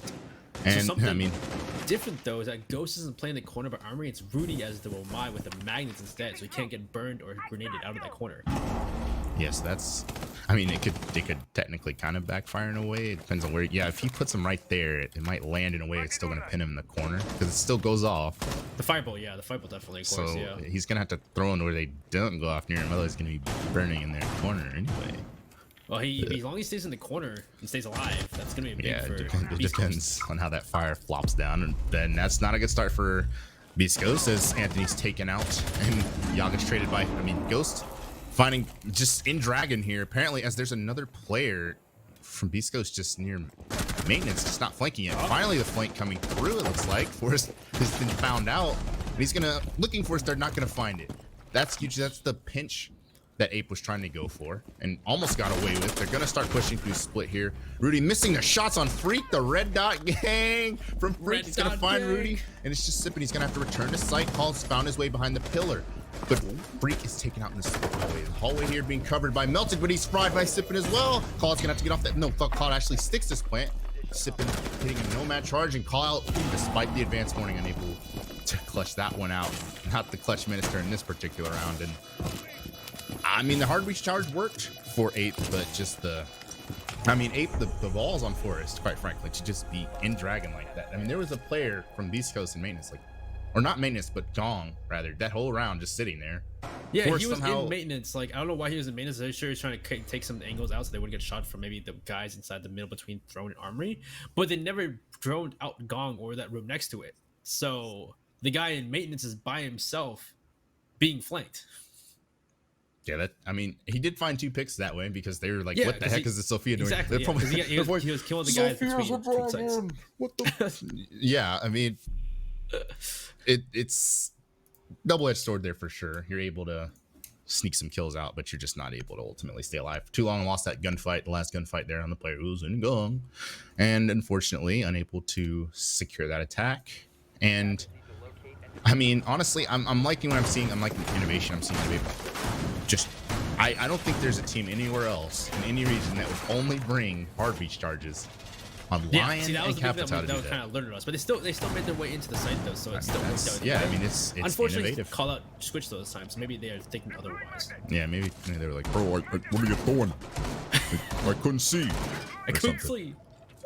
So I mean, look at this. We're seeing a shield and a rotate hole here into initiation. So first time we've seen this site, by the way. Yeah. But it's going to be a curious hold already from Beast, because they're going to be holding initiation pretty hard, but not much love on that offside, unless I want to say that wall's half reinforced and there's like a rotate there as well. So they're going to be playing kind of extended out, like just uncharacteristic of what they've been doing the other rounds. They've been, I mean, obviously like Tuna, most of these rounds. Though I will say on that last round, they were kind of extended out into Gong and into Manus. They just, I mean, I guess. It was some late game flanks, but it wasn't like they were extended. They were just like late game flanks playing it. Yeah, they were just this exclusively first floor. Yeah. So this is, I mean, it's the same concept. It's just a lot more of a, I guess, an actual setup around that shield on the rotate hole and multiple rotate holes. Yeah, it's an actual setup roam. So they're committed to that. They actually have utility placed to help them this time actually deal with pushing those different angles or different rooms, adjacent rooms. And we'll see exactly what's out. The mirror here is interesting. We've seen this mirror before in the old theme park. It's always interesting to see people bring it back and see if it actually works on new theme park. You know, it's crazy. Like the old theme park has just been ebbed out of my memory at this point now. Really? I honestly don't remember what it was like. Well, it's like the same like, thing. I don't see like, it. This giant train room in the middle is all it was. Really? It's like I can't even like visualize the map anymore. I can remember the train, but other than that, like I literally can't remember. So between like initiation and bunk and bunk and initiation, those two adjacent rooms, there was that giant train room, and then you had the below it where was the haunted dining room. And that's precisely why I ebbed it from my memory, because I hated it. And this version is much better. That's terrible. It's a rush from Ape. They're just sending it up the arcade stairs, and it is not working whatsoever. Melted the last one, and he has absolutely no health. I thought they were going to rush on the other round with a lion. They've elected to stick the lion away and to rush with an ace instead. And the ace deleted first from the rest of the team following. Melted finding a second. Melted's not going down to the fight here. He does have a powerful position here up top of the arcade stairs. Sippin's nowhere to be found, so it's really just kind of like a 1v2 if Melted can work it properly. But a weird place though. Yeah, I can't imagine Melted has much in the way of intel. He does have the diffuser, and he does have some degree of positioning advantage. I mean, Fozo actually vaults over, so it's really just a 1v. I think he's trying to bait. It's really just a 1v1 here on site. I think just run away. So it's just Anthony, and Anthony obviously has a high. That's one hit on Melted he has to hit. So I can't imagine.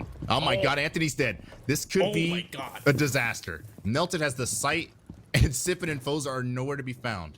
What is going? He's trying to run. He's trying to waste time.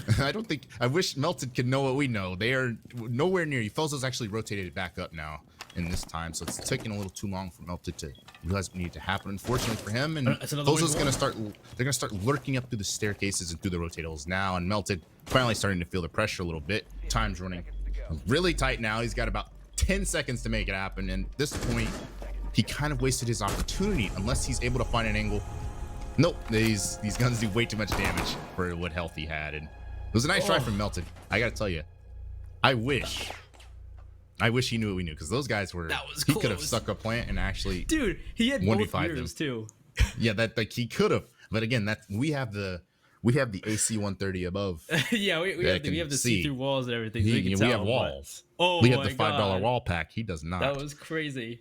So that stinks for Melted, because he's definitely almost brought that. I mean, it was honestly an absolute failure of a round. Was almost able to steal it, but yeah, I know they did this. They rushed with that lineup though. Just not the round where you'd rush with that kind of those players in that kind of setup. Like, why would you bring those kind of operators and then go for a rush?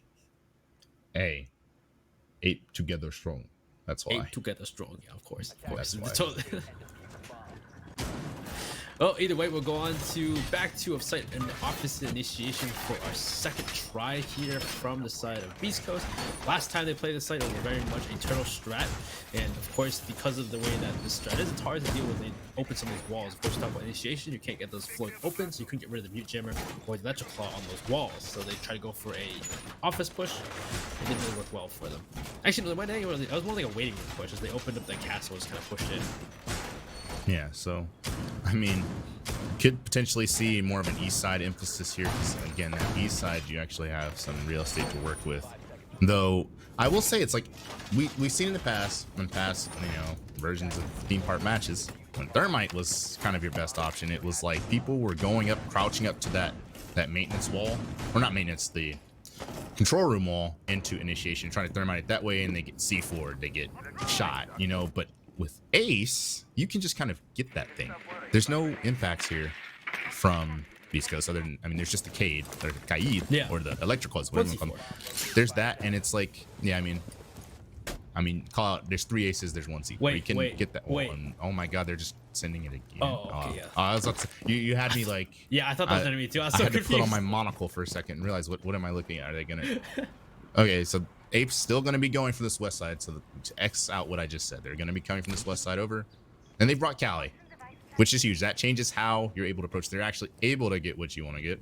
because again, those you can't reach where Ghost is from below. You have to kind of, Get the lance now. lance it. You gotta lance it. And that might be what changes this whole scope of things, because now they're able to get what they want. I mean, they have the control.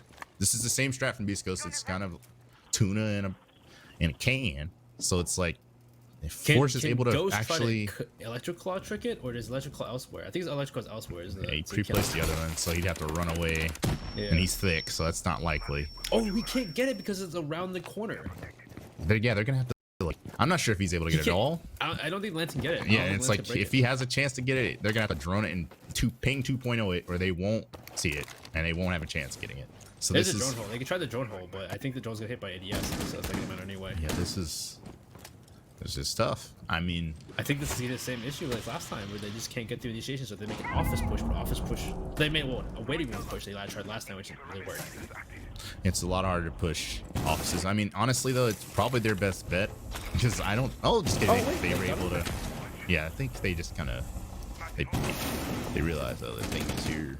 Maybe they had that electric claw themselves and they knew. Who knows? But they have this wall, and Ghost is gonna start feeling it. Yeah, it's just. I think he put both kids there potentially. Oh, he put them. Or he ran away and picked it up. I have no idea what Ghost did there. To be honest with you, maybe he picked it up. But he's 1 HP. He just eat a Cali shot and not die. Awesome. I might have raised him, but he's 1 HP at this point, so this is looking bad for Ghost. He's in the corner initiation, right behind the shrine, trying to stay alive.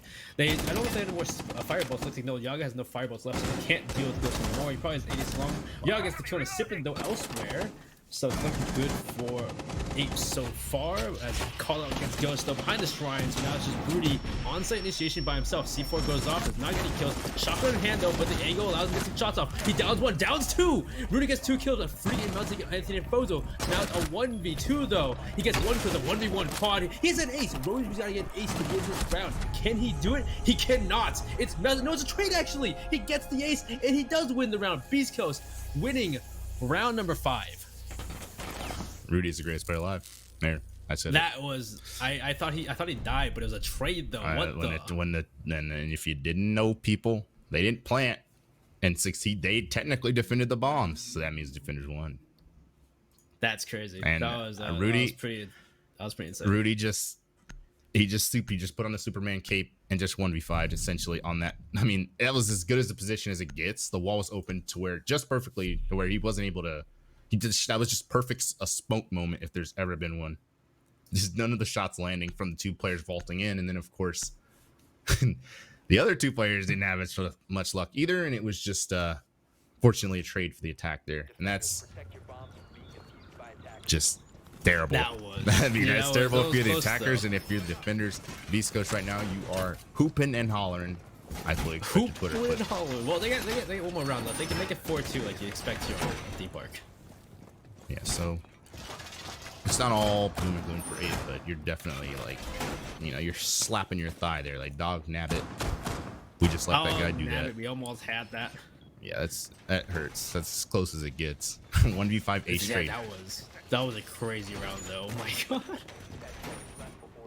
So we're going back to Throne now, and it's the same recipe today. The hatch, cated. The north wall actually muted. No K's or anything like that. No cute K's coming out. So I imagine Ape's gonna stick to the bread and butter and continue going for it. It's their best bet. It's been what's been working for them. It's what they have their 1 round win on. Though it was a last second win. I mean, honestly, we were a last second win from Ape. A pistol whip from Forest away from it being 5 Beast Coast. Which, true. I mean, it is a Thatcher map bin, so it's. It's difficult. It is difficult, but I mean, that is great for Beast Coast, especially after last map and how that went for them, losing that lead and that advantage. So you're going to be seeing the same type of thing from Beast Coast. Anthony starting above, but actually he's lurking a little bit harder this time. He didn't just run away. Anthony is hiding in the initiation, ready to introduce somebody. And Forrest is going to be the first victim. He's taken a lot of damage. And Anthony now is that shotgun out. There's not a world where he loses this fight. No, he gets shot in the back by Yaga and Sippin finding melted. It was a melee. I say melee. It's a melee to start. Though I would say losing Anthony it stinks because he's been a pretty good performer, at least last map, not in so much this map, but. Sure, but at least they lost Mouse Though in a trade, though. Yeah, At least I so mean, there's not as much vertical play. That's yeah. not really a big of a thing, though. Look at, I mean, Forrest is able to, Forrest that, it's like Forrest and Breaches, so it's not the end of the world. It's like, Yeah. Forrest, I guess the loser here's the attackers. Forrest not having the HP anymore to really take a singular bullet from anybody, and there you go. Through the floor, through the bars, because he's 1 HP. That's not good for Forrest, and it's looking like a 5-1/2. Just as I say it, Freak finding Sippin', who is sipping a little too much, and peeking out that split door. Freak's won so many gunfights off this split door. I have a speech impediment, but I'm still gangsta though. So yeah, last time it was Rudy playing this, and he died to Freak. Yeah, so I mean, Freak has been dominant on this door, and he's gonna try to continue. I mean, what the heck? Foes is trying to pokeball him, and Ghost is playing this crossfire as well. They know Freak is the master of this door, so they aren't gonna give him anything. Oh, just kidding. Red dot. The red dot. The red dot is pretty good on pixels. I mean, it's a lot. I mean, you can turn on the opacity now, so it's really good for pixels if you can actually, line one up.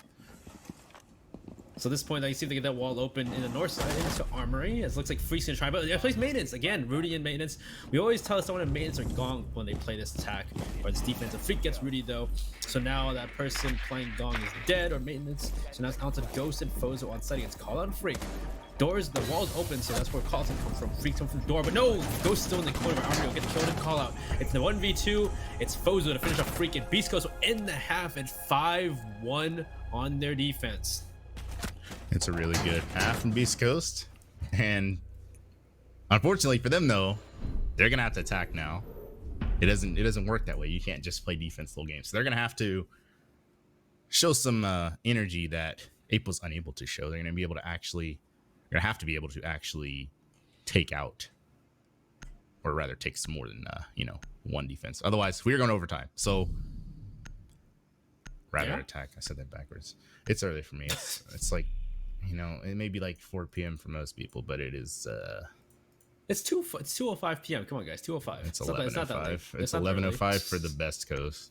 The West Coast, best coast. Wow. Did you know I think Beast Coast is like, it's a pun on like East Coast because it's like Beast Coast. Is it really? East Coast. Beast Coast, East Coast, Beast Coast. Yeah, East Coast, that's the. But I'm telling you right now, West Coast, best coast. Oh, really? I'm just telling y'all that right now. Yeah, I want to chat things. Is it East Coast, Beast Coast, or is it Best Coast, West Coast? I think it's East Coast, Beast Coast. No, I'm literally dissing Beast Coast right now by saying the West is better. Oh, damn. Feels bad, man. Feels bad. Okay. But speaking of Beast Coast, they're gonna have to attack. They're gonna have to make it work. These bans aren't ideal for anybody that wants to attack and win 2 attacks. You say that, but seriously, we're going to a site you haven't seen the entire game. Yeah, that's interesting for me. I mean, it is their map, so maybe they have an idea plan. But this site is probably gonna get you the least mileage out of the bans, given the fact that you quite literally don't actually typically end up breaching much. You typically kind of fled through the bathroom or through the window after vertical pressure, which we see APE up here playing fully to deny, which could be the caveat. So it's interesting how this one's gonna play out.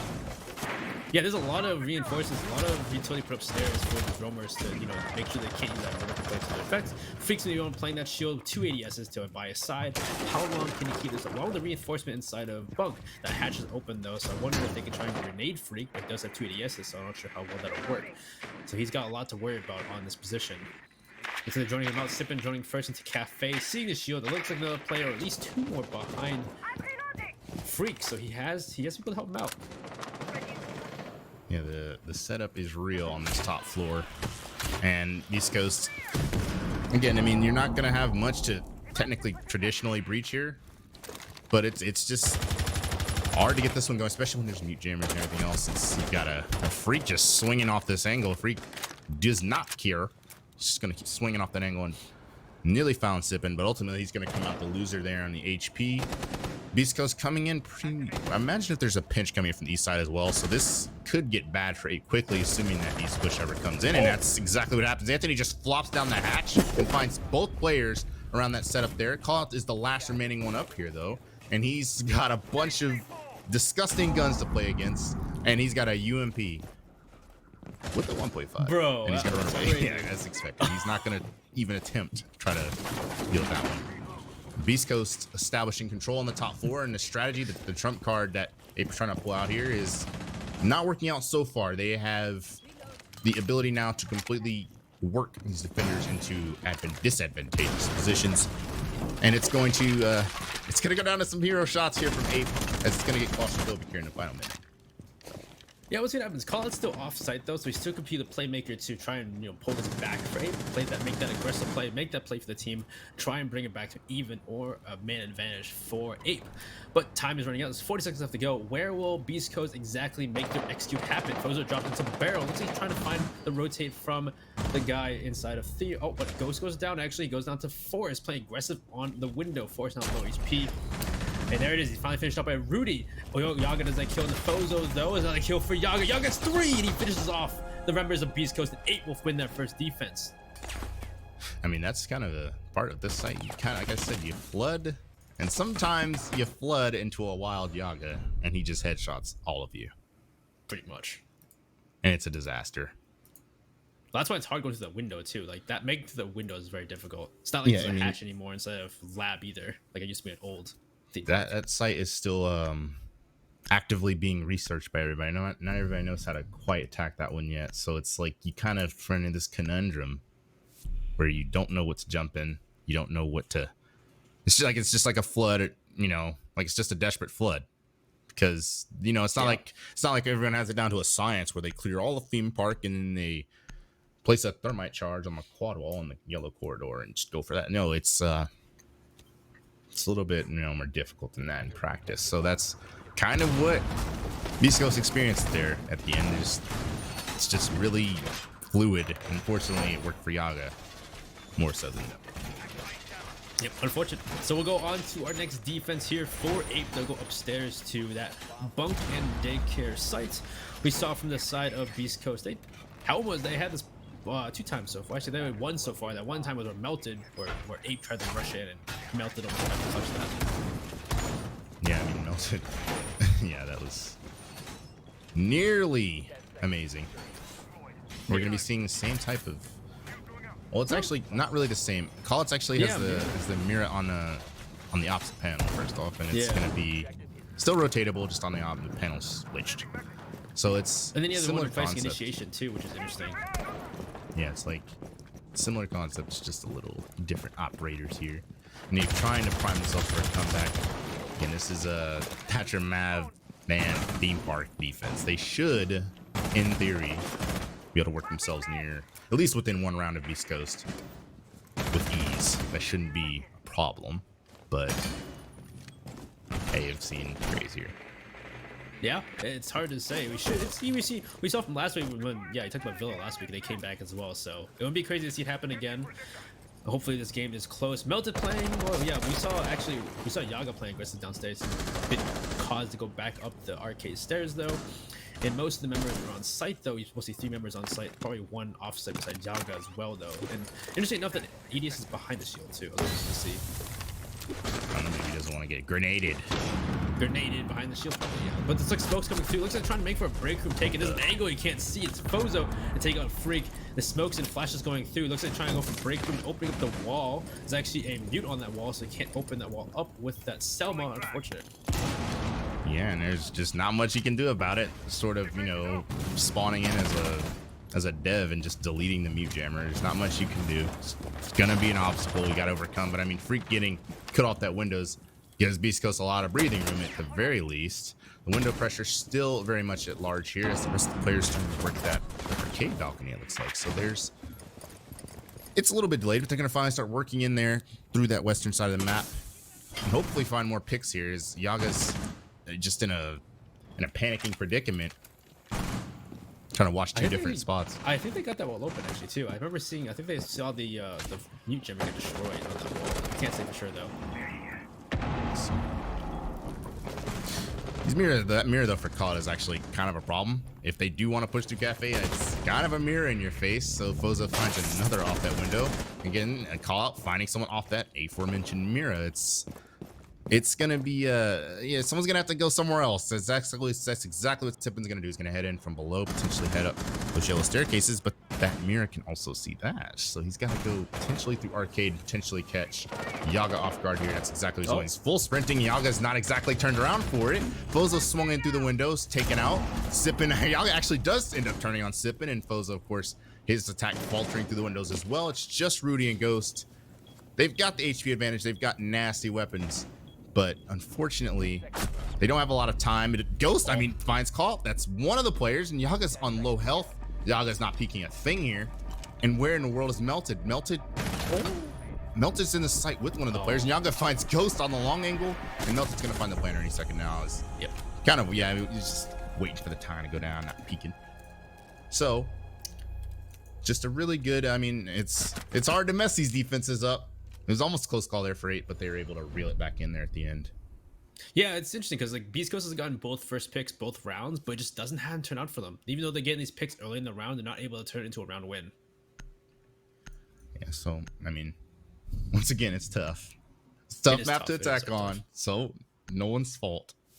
But we're going to be going. I mean, they get to rotate their way into theme, or rather into throne again, where Beastcoast unfortunately is going to have to contend with a lot of wall denial and a lot of wild apes stomping around.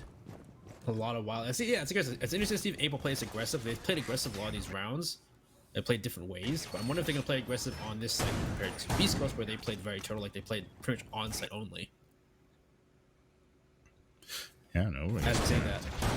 We'll have to find out. No. We'll think about it. No, we'll think about it for a second, then we'll find out.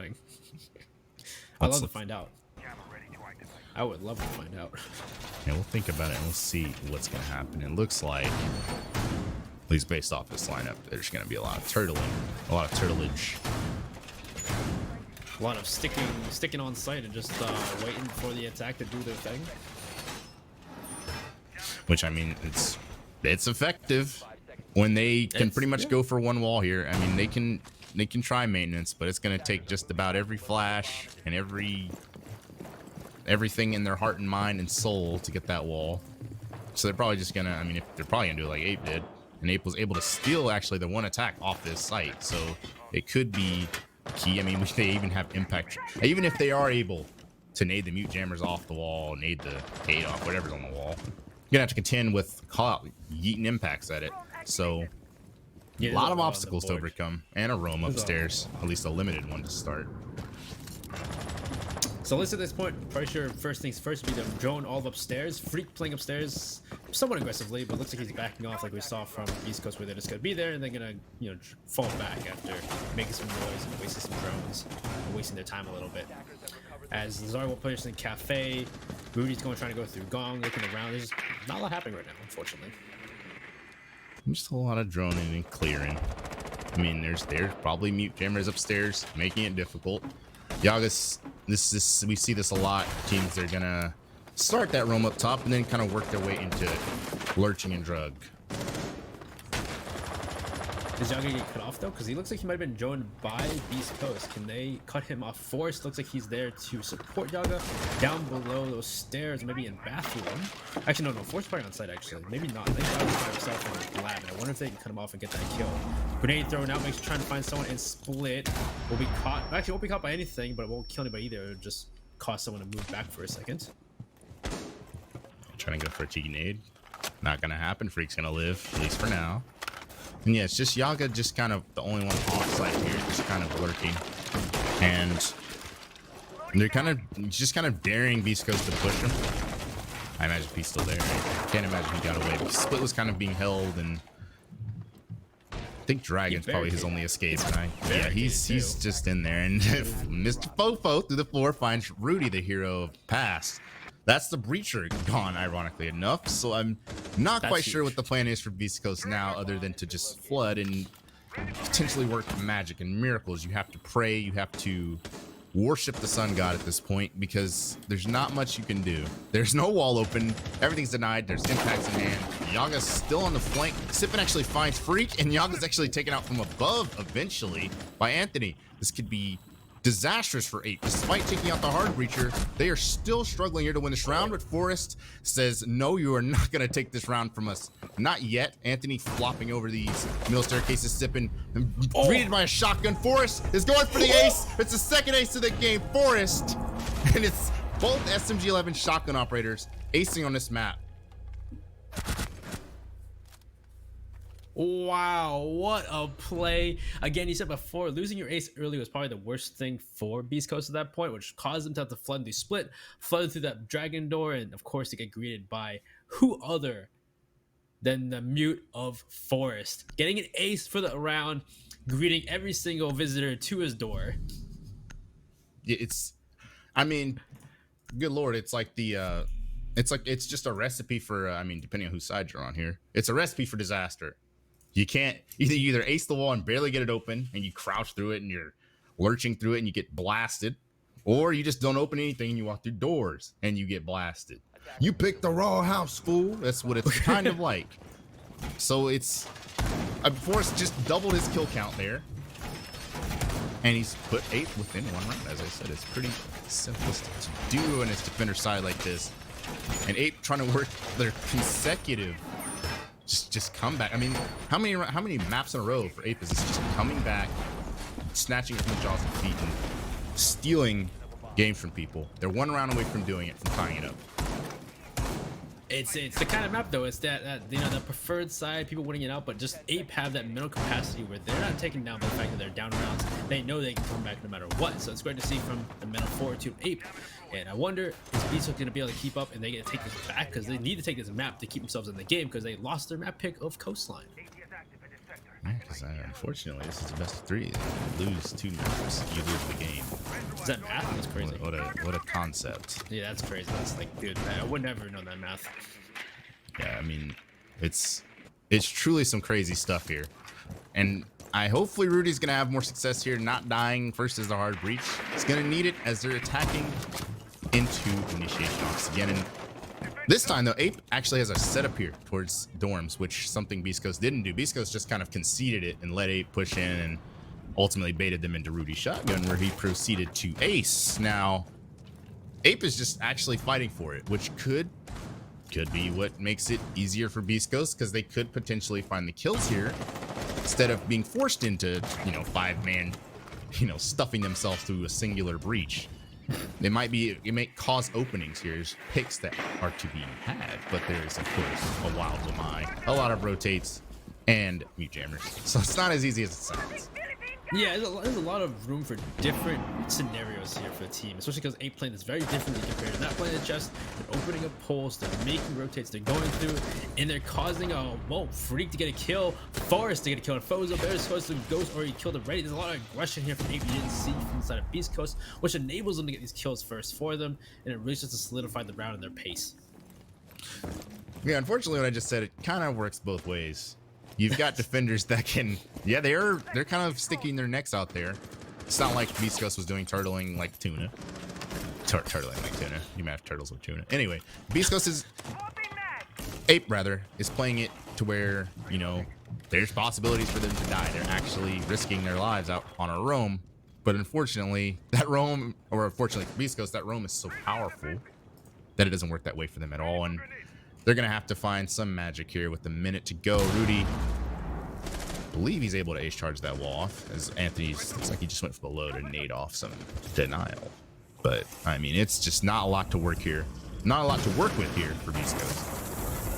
Yeah, it's big thing too is the fact that they have yellow stairs as a way for the mirror to work. So the fact that they can't clear yellow stairs means that Rudy's going to walk right into the mirror from anywhere. The wall's open. Sipping gets call out though, so this is one back to make it not a flawless round for Ape, but still Beastcoast are in the passenger seat. They're in the back seat trying to make their way through. Actually, he's on site. Forrest gets a kill on Anthony though, and Yaga gets pulled on the Sippin. It's now just a 1v4 with a flank from one control, but it doesn't matter. It's Yaga with that mirror window to finish off Rudy. It's Ape to take another round, and they tied up. Yep, the sweat gif intensifies, as at least if you're Beastcoast, because I mean, good Lord, you were leading on Coastline, you were leading here, but I mean, again, that's just kind of how this game works. You have to play the other side, and so far not a single attack taken for Beastcoast. not even able to win the throne site that Ape was able to steal. So that could be the 1 round difference here. That one attack could be the difference. As I don't know, is Beast Coast going to actually be able to win a single attack whatsoever, or is it just going to be it? Is Ape going to just run away with this? Yeah, we're going down to the end of this half. We only have 2 more rounds to go in regulation, and there's going to be 1 round for Beast Coast here. They got to take 1 round to go on to overtime. If they can't take the 1 round, it's going to be painful. We're going to end it off at 2-0. It's unfortunate we don't want to see usually, but it happens. It happens. Don't curse it. You're going to make it happen if you say it. That's why you don't say it. That, yeah, I mean, Apes. Again, we're going to have that rotate hole and probably that mirror into initiation. And we're probably going to have another rotate hole towards offices. So it's going to be spread out and extended in the B side yet again. But Beast Ghost was trying to swing into that south window and tried to push into that west side against a mirror window. Which, I mean, you can get from below. But again, that's a lot of moving parts. Or rather, a lot of moving parts for a theme park attack. So it's... Again, it's not looking too hot for Beast Coast given the scenario. They're going to have to pull out something innovative and just different and something crazy in order to steal an attack here and put themselves on match point to have a chance. Otherwise, again, it's so easy for this to just kind of fall out of favor when you rotate to that attack side and you just... Well, last time they went for a break room take, which allowed them to get Frozen to get first 2 kills, but it looks like there's magnets made by the Womai of Melton in the same area, so they're ready for a break room take if it happens again. As this time looks like here, there's the Womai, there's the magnets going to play, they get caught both of those flashes. Another flash goes through, looks like it won't be caught by ADS either, so I don't know if Frozen get the kill, kills those last time. Can he still get picks from that window? Yeah, Fozo, I'm not so sure Freak's gonna stand in front of a window or, you know, that's being stared at through a rotate or anything like that. I think they're not going to give that pick to Fozo. They realize the magnitude of this. If they're able to take this defense, at the very least you forced overtime, and you're honestly in a pretty elite position to just take the game, take the series, and it's full discipline here from Ape. We saw a lot of, you know, crazy peaks coming out before, and Melted getting his wall opened, but all he has to do is pop that mirror and play the long angle from control. There's no pressure from that side. From Beast Coast, this is just a strictly, again, the south windows and the west side over. So unless someone just swinging a sight, yes they did. Ghost just flew in, he hit the drive-by on Yaga. He went in, he went out, and that's just that. It's, I mean, what Changa's on Ghost to do that one when you're 3 at 9? That's proof that your score doesn't matter. But Freak takes out Fozo, which, I mean, stinks because Ghost just hit the play of the week so far, and he's gonna go for more from the windows. This second kill from these windows. I think they probably thought he was still in there. Again, he hit a drive-by and then just went out. Just dropped the and hatch Sippin is just Sippin's just in. This is exactly what or rather Beast Coast needed to do. You had to do something unconventional, and now, my goodness, Call doesn't win that one. It's just Melted in a 1-on-3. We've seen some crazy 1vx's today throughout this map.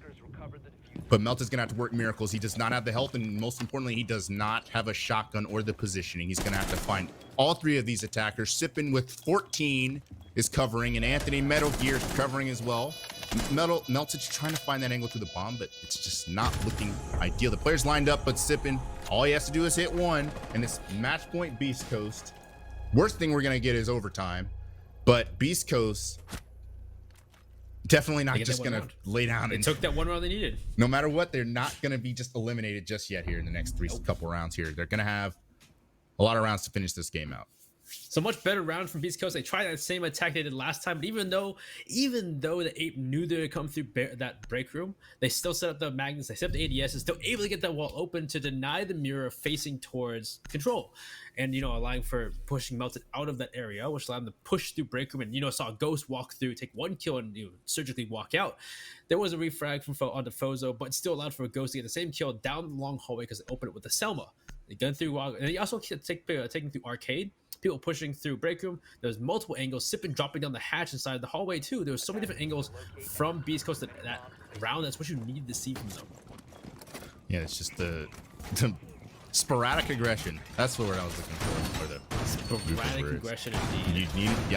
You got to hit the drive-by sometimes. And then Ghost has been kind kind of quiet this game, but I mean, if there was ever a round to show up, it was that one. Found us key 2 kills there to just open it up for his team, and they were ultimately able to lock down that plan. I mean, honestly, that's just all it goes.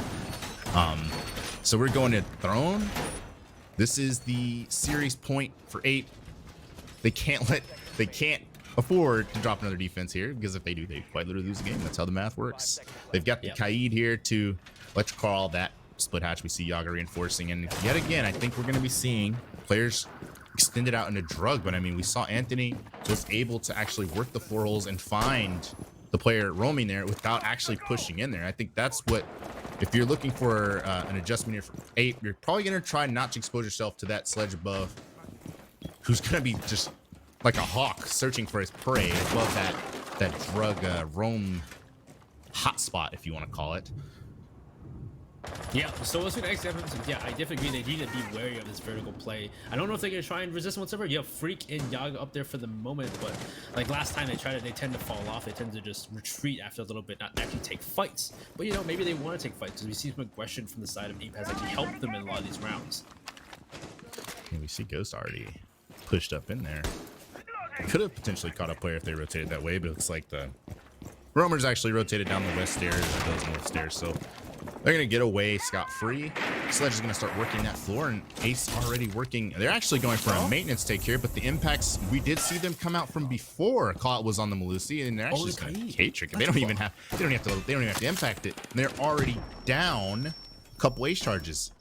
And there's just, now it's just, it seems like it's almost too late for Beastcoast. They're going to have to somehow work the math here. They have 1 Selma.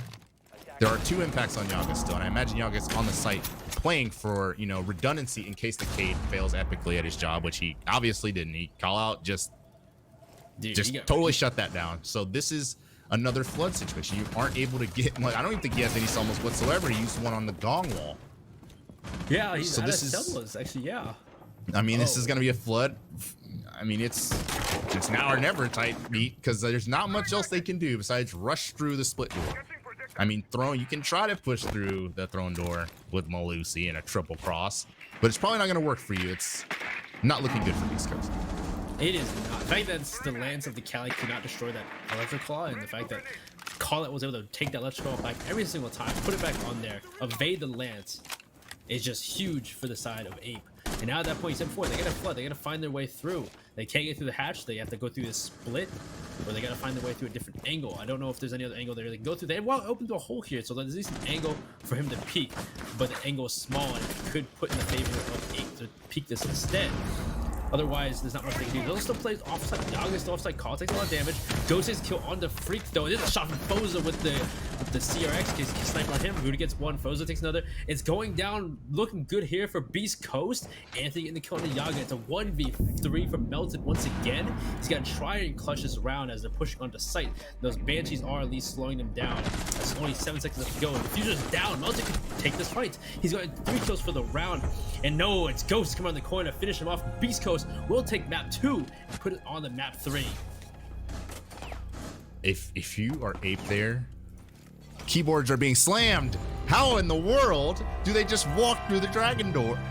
Just walk through the dragon door, peek into the dragon door, and ice you like that. Of course, the north wall is open. That is very much a factor. But it's almost unbelievable that they're able to push through and get away with that. The Cali just, you know, the 12 trillion times zoom snapping on the call out. I mean, call out was working miracles that round. He was the minister of wall denial that round.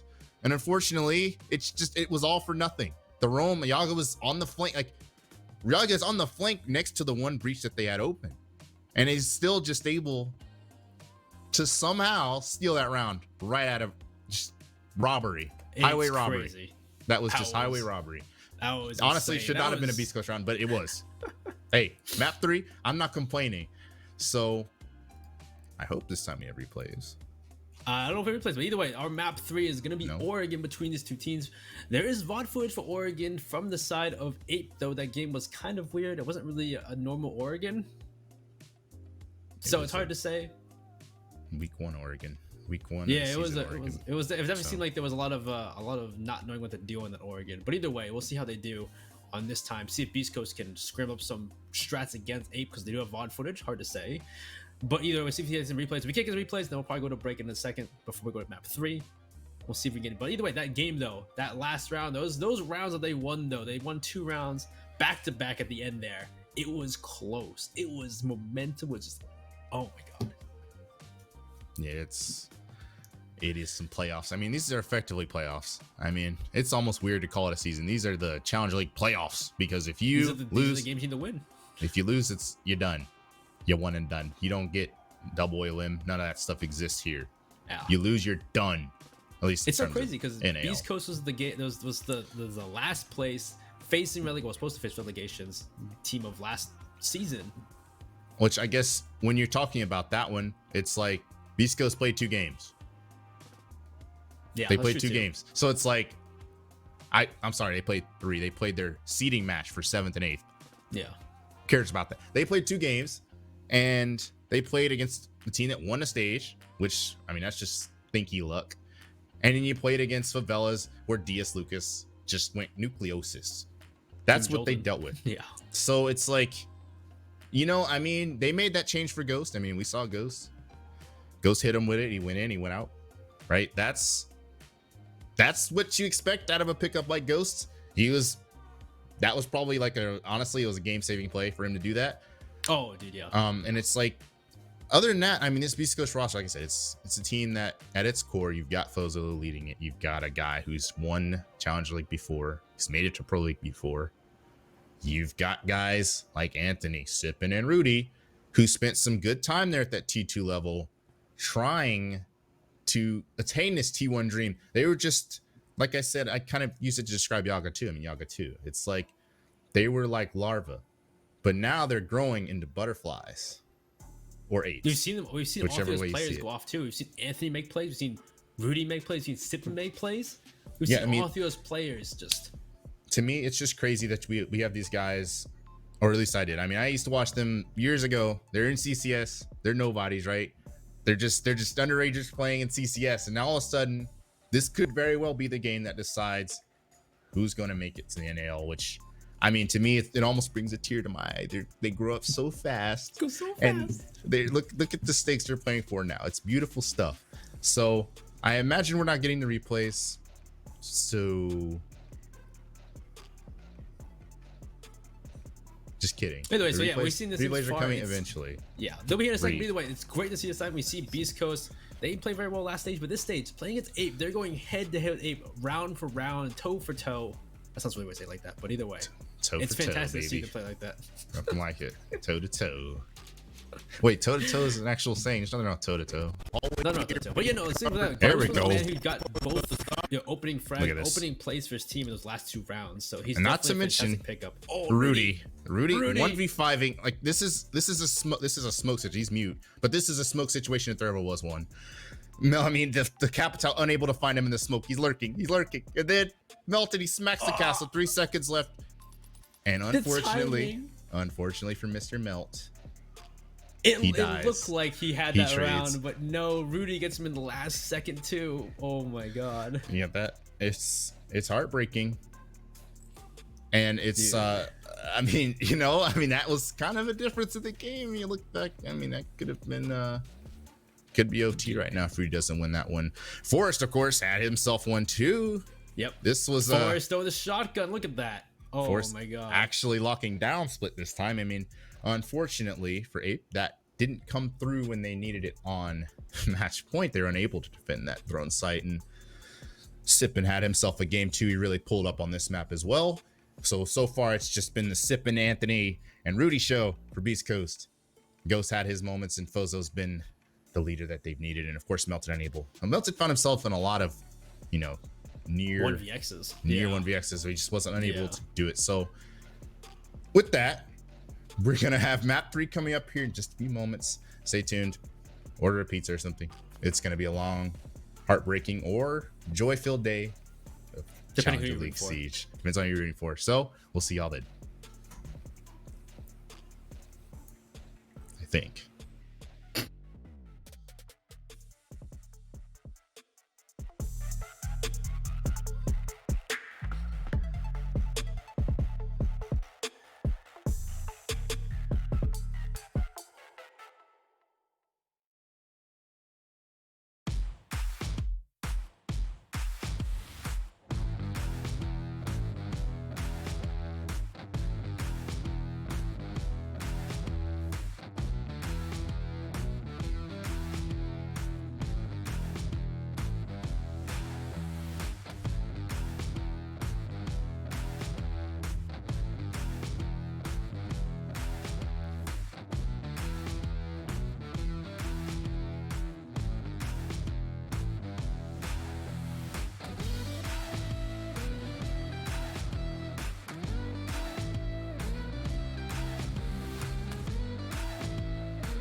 probably. Yeah, Rook is the new sniper of the defense. Rook is that new Only sniper. one, yeah, the only one with an automatic 2x. I mean, there are other 2x's and some meme shotguns. And I mean, I guess the TCSG, which isn't a meme, but really, Rook is going to be your best 2x. And yeah, I mean, he has a choice here. He's probably running an operator that has impacts. He's probably just he can choose whether he wants a fast one or a slow one with Zoom, and he's chosen the fast one. Probably because he is a killer, and he's probably not. I mean, I don't know. I don't really want to be Rook in this meta, this state right now. It's swing or be swung. And you don't want to be on a 3 armor in that type of a meta. So we're going to the basement. Question is, are we going to see some crazy run from Beastcoast? I don't imagine. We're seeing the same type of elbow pre-reinforced. It's going to be reinforced later, assuming that's the plan. I imagine it is. We actually are going to see a run. So, okay, so I was expecting it. I mean, I think that's why he's... Yeah, there's no other reason for him to 6 off. I mean, I was kind of memeing about the swinger be swung thing. I mean, Rook is nasty. So it's like, it's obvious he's trying to play for some roam there. So it's 6ing for that vigil. So Ape's going to have to contend with it somewhat if they want to actually get into tower, though it shouldn't be too much of an obstacle, considering most of the pressure is indeed on that west side of the map. So as long as they don't lurch their way into there, should have some trouble. Shouldn't have any trouble, rather, just getting in a tower and getting after it. Though they don't have the Nomad to lock things down. Yeah, they didn't bring a gridlock either, so it's definitely they definitely have to work on drones, make sure they have drones in the proper places to see if any's kind of flank. But a lot of the attackers from that side of Ape are pushing for bunker, pushing for the construction tank. One person there is going to be Rudy with the shield, of course, and the ADSs to deny any push, but there's no magnets, so he can only deny so much utility, so many projectiles from blowing up that shield. Yeah, so that's the benefit to banning Whammy. You can actually get things going. It's gonna flash the ADSs, and guess what? That ADS doesn't regenerate. He can't throw it, pick it up and throw it. So he's gonna give it up and reinforce a lot quicker, and it's popping off a lot quicker as a result. Yaga and Freak starting us off. Already a 3v5 in the first minute. Sippin's on the flank. He's got that Rone. He's gonna take out Melted, trade it back, but he is gonna be a dead man walking for the remainder of this round.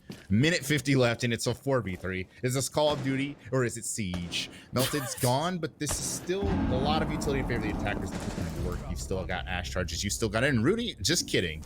Rudy is gonna take out Forrest, and it's just the advantage just thrown in the garbage. For Ape, they started at a 5v3, and it's been reduced to a 3v2 almost. What a mood swing that was.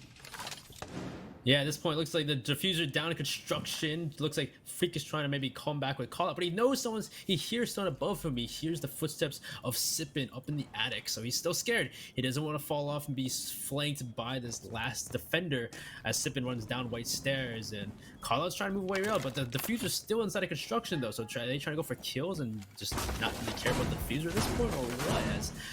As I say that, there's like Sippin's pushing through Freezer, coming back to site, call out, come back to the bunker, and I don't know exactly where Freak is too, as it's coming down to the last 45 seconds left to go. He's walking in, called, sees the rotation through bunker. Do they know he's sitting inside of bunker waiting for a rotate? As coming down main stairs or coming down free stairs, looks like it is Freak. Yeah, this is, I mean, call it finally another kill for Ape after the flurry at the beginning. They're finally able to get something going their way, but Ghost shuts that down quickly, almost as quickly as it happened. Call out has been the clutch minister before. He's had a Habana moment on Coastline. He's going to have another one here. He's got Rudy lurching in the hallway, and he's got Ghost on the main stairs, and he's not necessarily aware of either of them. He has no advanced information on either of these players' positions. He's going to swing around. Shots missed from Ghost, but Call out's on no HP, and Rudy's just playing this corner tight. Rudy, actually, wow, what a timing there. Doesn't matter. Call out's going to... Even though he got timing there for a second, he's not able to take advantage of it. Beastcoast they just absolutely wrestled defeat away. I don't know how in the world they turned a 5v3 into a 2v3 so quickly. But if you're Ape, that is infuriating. Yeah, it was a really good start them too. Freak gets the first 2 kills, but really Sippin comes back. You have Rudy getting kills. You have people coming back getting those kills to turn the tide of the battle. Unfortunately for Ape, they could not get that round. So Beastcoast starts off well on defense, and now we go on to kids and dorms, or main dorms, for our next site. We're going to dorms, and we're going with the Go-Yo. The Goyo that was banned last game. It's not banned this game though, so it's gonna be something that they can deal with those Vulcan shields. it's gonna be hard to protect these with just ADSs, so it shouldn't be totally impossible to deal with. You're gonna be able to destroy things pretty easy. I mean, the math adds up for the attackers to kind of outflash the ADSs that are available. Actually, not really. They've actually brought 2 sets of nades, and really, unless they're trying to clear ADSs with some breach charges, actually the math doesn't add up. We're actually gonna, well, actually no, since both ADSs are on the master door, and there's a Goyle there. So it could still work out. I don't know. It depends on if they're able to get an armory actually, because from what I can see, this strategy, I saw this last week from Beastcoast. They're going to be playing. They're going to be able to peek. They're going to be able to pixel peek under the bed and master it, and you can actually like they put the shield on the bed and they can actually look under it through the covers, and there's like an angle you can use. So that's probably going to be pretty hard to push, given that again the math actually isn't adding up to the attackers. I mean, unless Freak is going to, you know, unfold his breach charge and throw it at the freaking Goyo, he's not going to be able to do much. I mean, maybe going below a lobby, depending on how safe he feels doing that one. Ape's just not going to go for it initially to start at all. They're just going to work tower here and not even push into the setup initially. Going to let it naturally be something that they can potentially outflank. But I mean, that might be hard. That might be a little difficult here. It's actually, yeah, I mean, it looks like they're split pushing pretty successfully, ironically enough. They're able to push into armory and tower simultaneously, which is, I mean, for Beastcoast, is kind of concerning. Able to secure tower with such ease and armory with such ease. It's already getting claustrophobic around this setup in Master, is that wall's likely going to be Maverick tricked, and Mr. Fofo is already in there, and Sippin's already kind of concerned about it. I mean, again, they have not wasted time on any of these maps when it comes to doing anything. They just push it. Yeah, he's following that drone. It looks like there's one person by armory as well, so definitely, I agree with you before. It's getting claustrophobic quick. Most of the members are making their way into these Jason angles.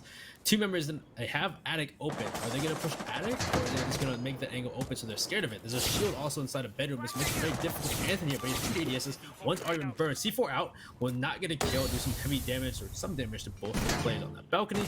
But unfortunately, he's also getting pinched by Melted 2 coming from behind him in armory 2. So there's a lot of angles here. Calling is the first kill. Anthony, there goes the player in bedroom. Already down and out.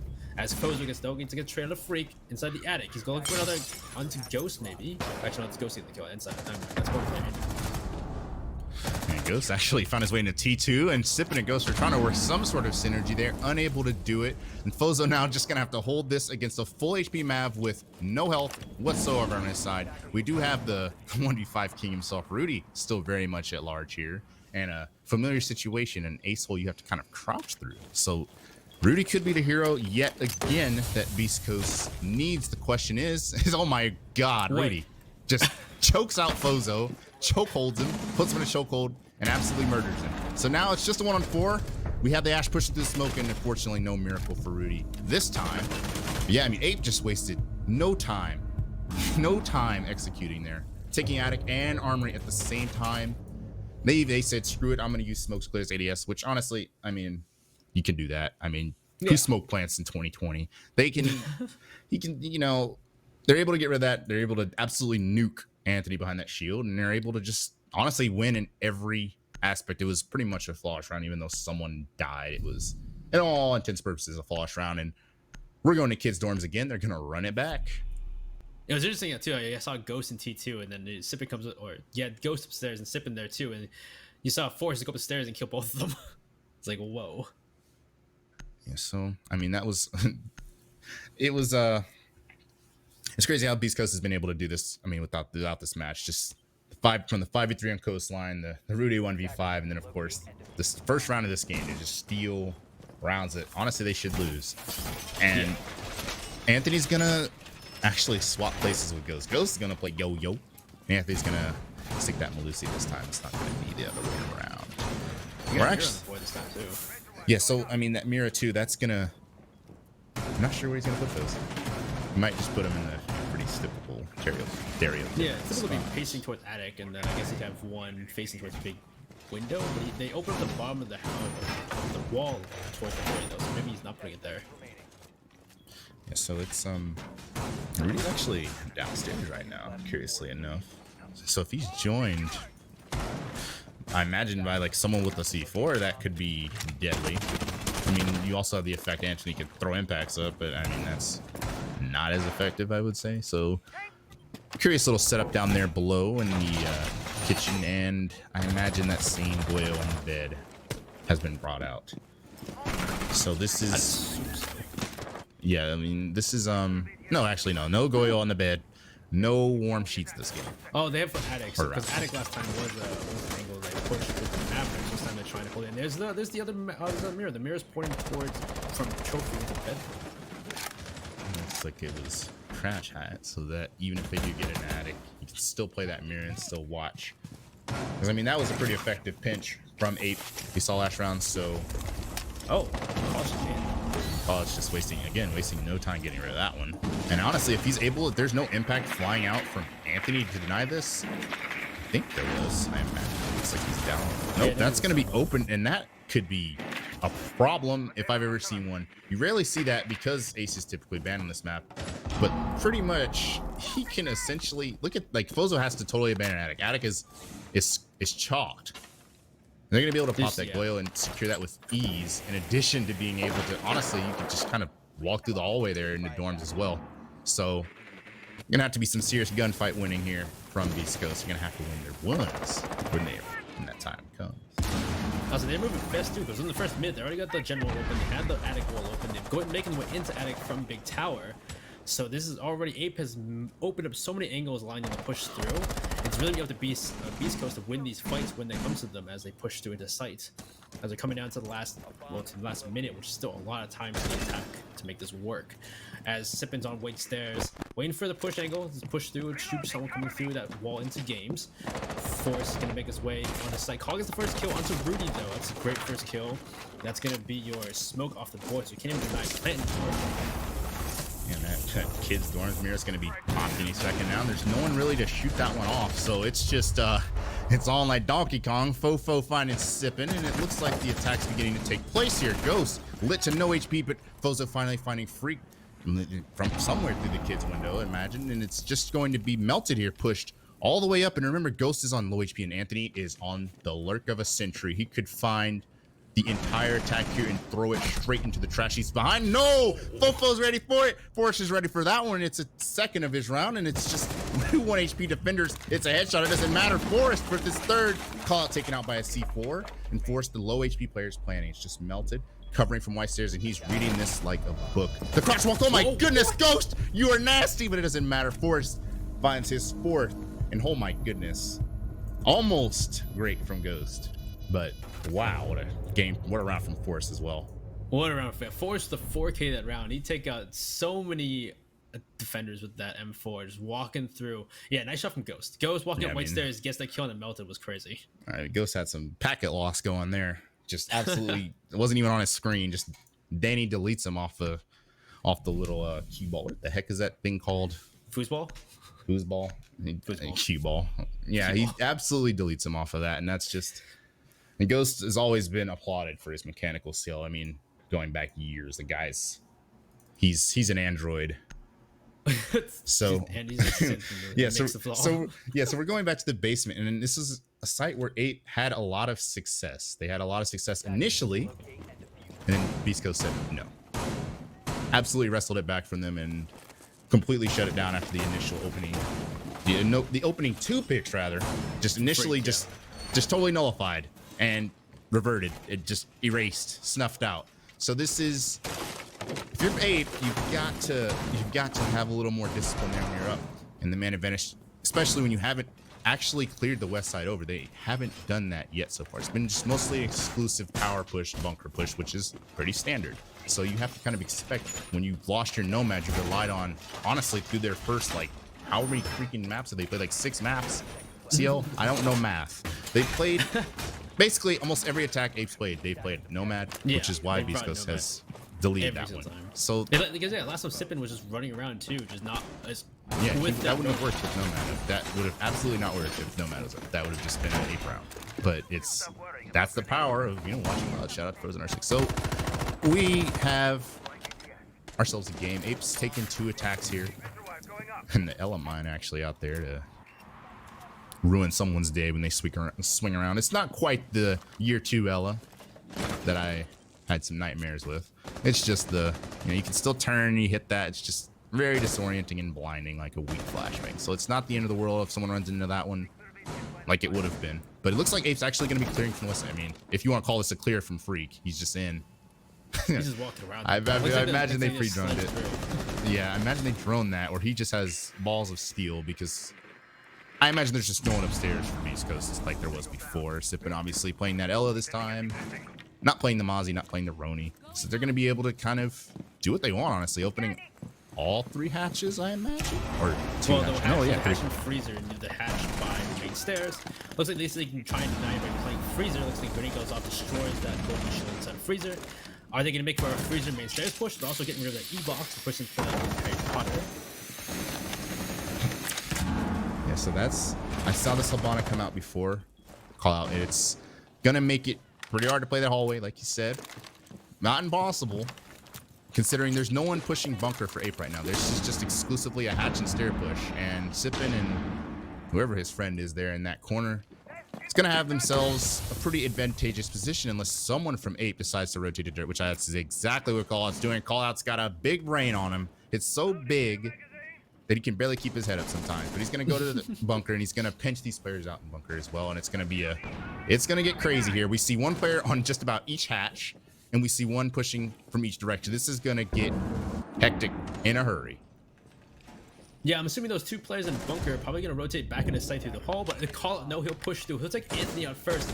Ghost returns back to sight through that rotate. I'm assuming it looks like a late reinforce to make sure that Rudy gets through the center. And just a will, but no, it's not coming through. Ghost gets 1. Rudy takes out Yaga, though. Melted walks and takes out Ghost in a refrag. It's come on to the last 35 seconds. 3 on 3. The tides are even for the moment, as there looks like the enemy team is attacking team trying to figure out what they're going to do. That wall's open into sight. Both are still holding Freezer. Rudy waiting for a push so we can throw those smokes, and no, Freak goes down and Freezer to Fozo. Fozo get that kill.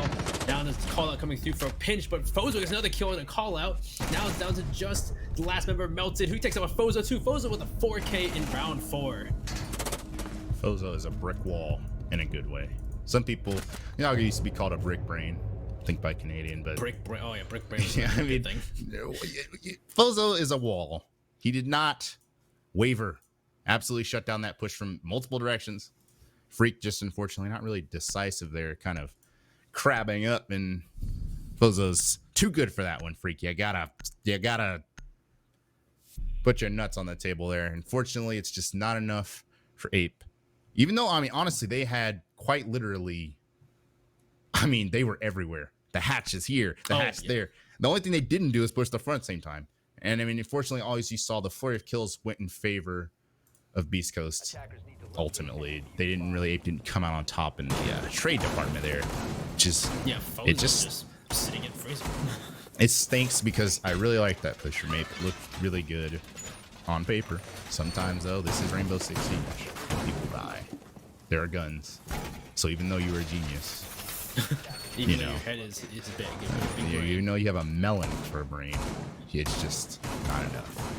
So we're going to kitchen and dining, not kitchen meeting, kitchen dining, and we're going to be having a shower hold the shield here so he can stand there and yeet an impact at foot level so that when they do try to ace charge the wall, oh wait, there's no ace. Oh, there's Habana. When they go to Habana the wall, Habana's going to have a problem. Even though she's probably going to be able to get at least one off, because I mean, if you guys can do math, 2 impacts, 3 Habanas. I don't imagine both impacting players are going to be in showers, though that could be the actual play there to completely deny that wall outright, which means outright. Anyway, so yeah, they're going to have a heck of a time trying to get that wall if Beastcoast plays it right, which I imagine they will. But there's no real push onto the horns yet, really, from Ape. Just kind of pushing outside of tower at the moment, which, I mean, he's already going for the Habana, and it's already been denied. Let's try again, Cloud. You'll get it second time. Oh, no. Okay, where's the other player? Where in the holy heck is Ghost? He's... Where are you, Ghost? He has one more X Kairos. Ghost, you got to be ready on deck to impact soon. Where are you? Okay. Oh, Ghost got impacted by an actual grenade that kills.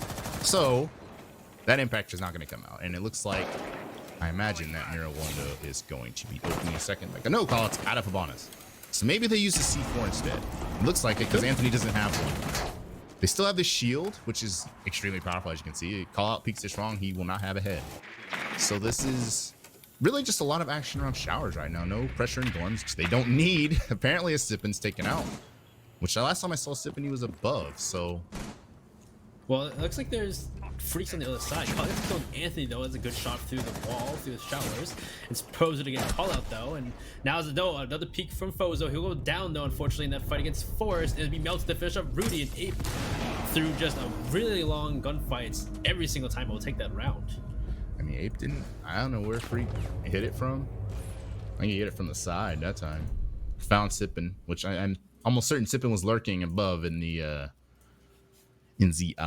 you know, trying to play that, you know, the dorm hatch, looking on the default plane, like that thing. He was doing that, but I think Freak was able to just find him, and ultimately it's just a lot of action around showers that Ape was able to come out on top with. And we're going back to kids yet again for Beastcoast. Third time's the charm. Not looking good though. They're ending half at what could be 3-3 is the best they could do at this point. Yeah, so this is I mean, honestly, Ape's looking really good on these attacks. I mean, it could very easily be 4-1 if the gunfights go their favor on that one basement round. And honestly, it could be 5-0 if they hold a 5v3 advantage. It could literally be 5-0 Ape on their attacks right now. So regardless of the result of whoever ends up losing this, I'm really impressed with how Ape is able to just deny the odds, deny the tradition that the meta is, and actually be successful on their attack halves, at least. If you can count the part last map. Yeah, last map. You know, this map other than that, they're pretty solid, and I gotta tip my fedora to it. So Beastcoast is, again, they're gonna run it back for the third time, and I mean, each time we've seen a different combination. This time we're seeing the Valkyrie coming out, the Valkyrie Irving coming out, and that's gonna be interesting because I was wondering, like, we saw the rotating kitchen before from Beastcoast, as if they were playing below like C4s, or if they didn't have that many C4s. Now they've got C4s to actually, like, you know, present an argument for playing below exclusively for C4 while still having, you know, site presence. So this is a lot of ways this can fold out for these guys. Yeah, well, we've seen it before. We've seen Ape play very aggressive and take these rooms very quickly, take territory very quickly. This could be a round where they could, you know, capitalize on some of that aggression and get a C4 off when they're not expecting it. We'll see exactly where Ghost put these cams and when exactly are they doing that, or are they going to go for maybe just try to deny the plant later on in games? Yeah, definitely, because we saw, I mean, Ghost was coming up white stairs last time this site was played, and he, you know, absolutely just world starred, melted off the foosball table. So it's like, and maybe if Ghost had a C4 and some intel, that would have went differently, and that's exactly how this is hopefully going to play out for them. We see the fan trick coming out, but Anthony didn't try run it hard enough, so he missed it. Honestly, that impact's kind of screwy. Sometimes it works, sometimes it doesn't. So we are gonna see same type of thing for me. Pushed in quickly, making it happen.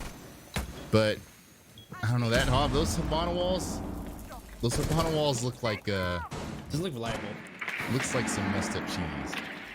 Yeah, he impacted one of the X-Towers, so only 2 went off. So there's kind of a small crouch hole you can get through a little, looks like, if it even looks like it worked it out for them. So it's still a very scuffed hole to go through for the side of Ape. As you see that, are they going to push? Looks like they're pushing Attic as well, though. We had the Maverick working his way, opening that wall, and they have controlled armor, have controlled bedroom. The question is, do they want to use this Habana hole, use this gen wall to get through? Yeah, so, I mean, it's the same concept, though. We've got a pinch coming out from Ape.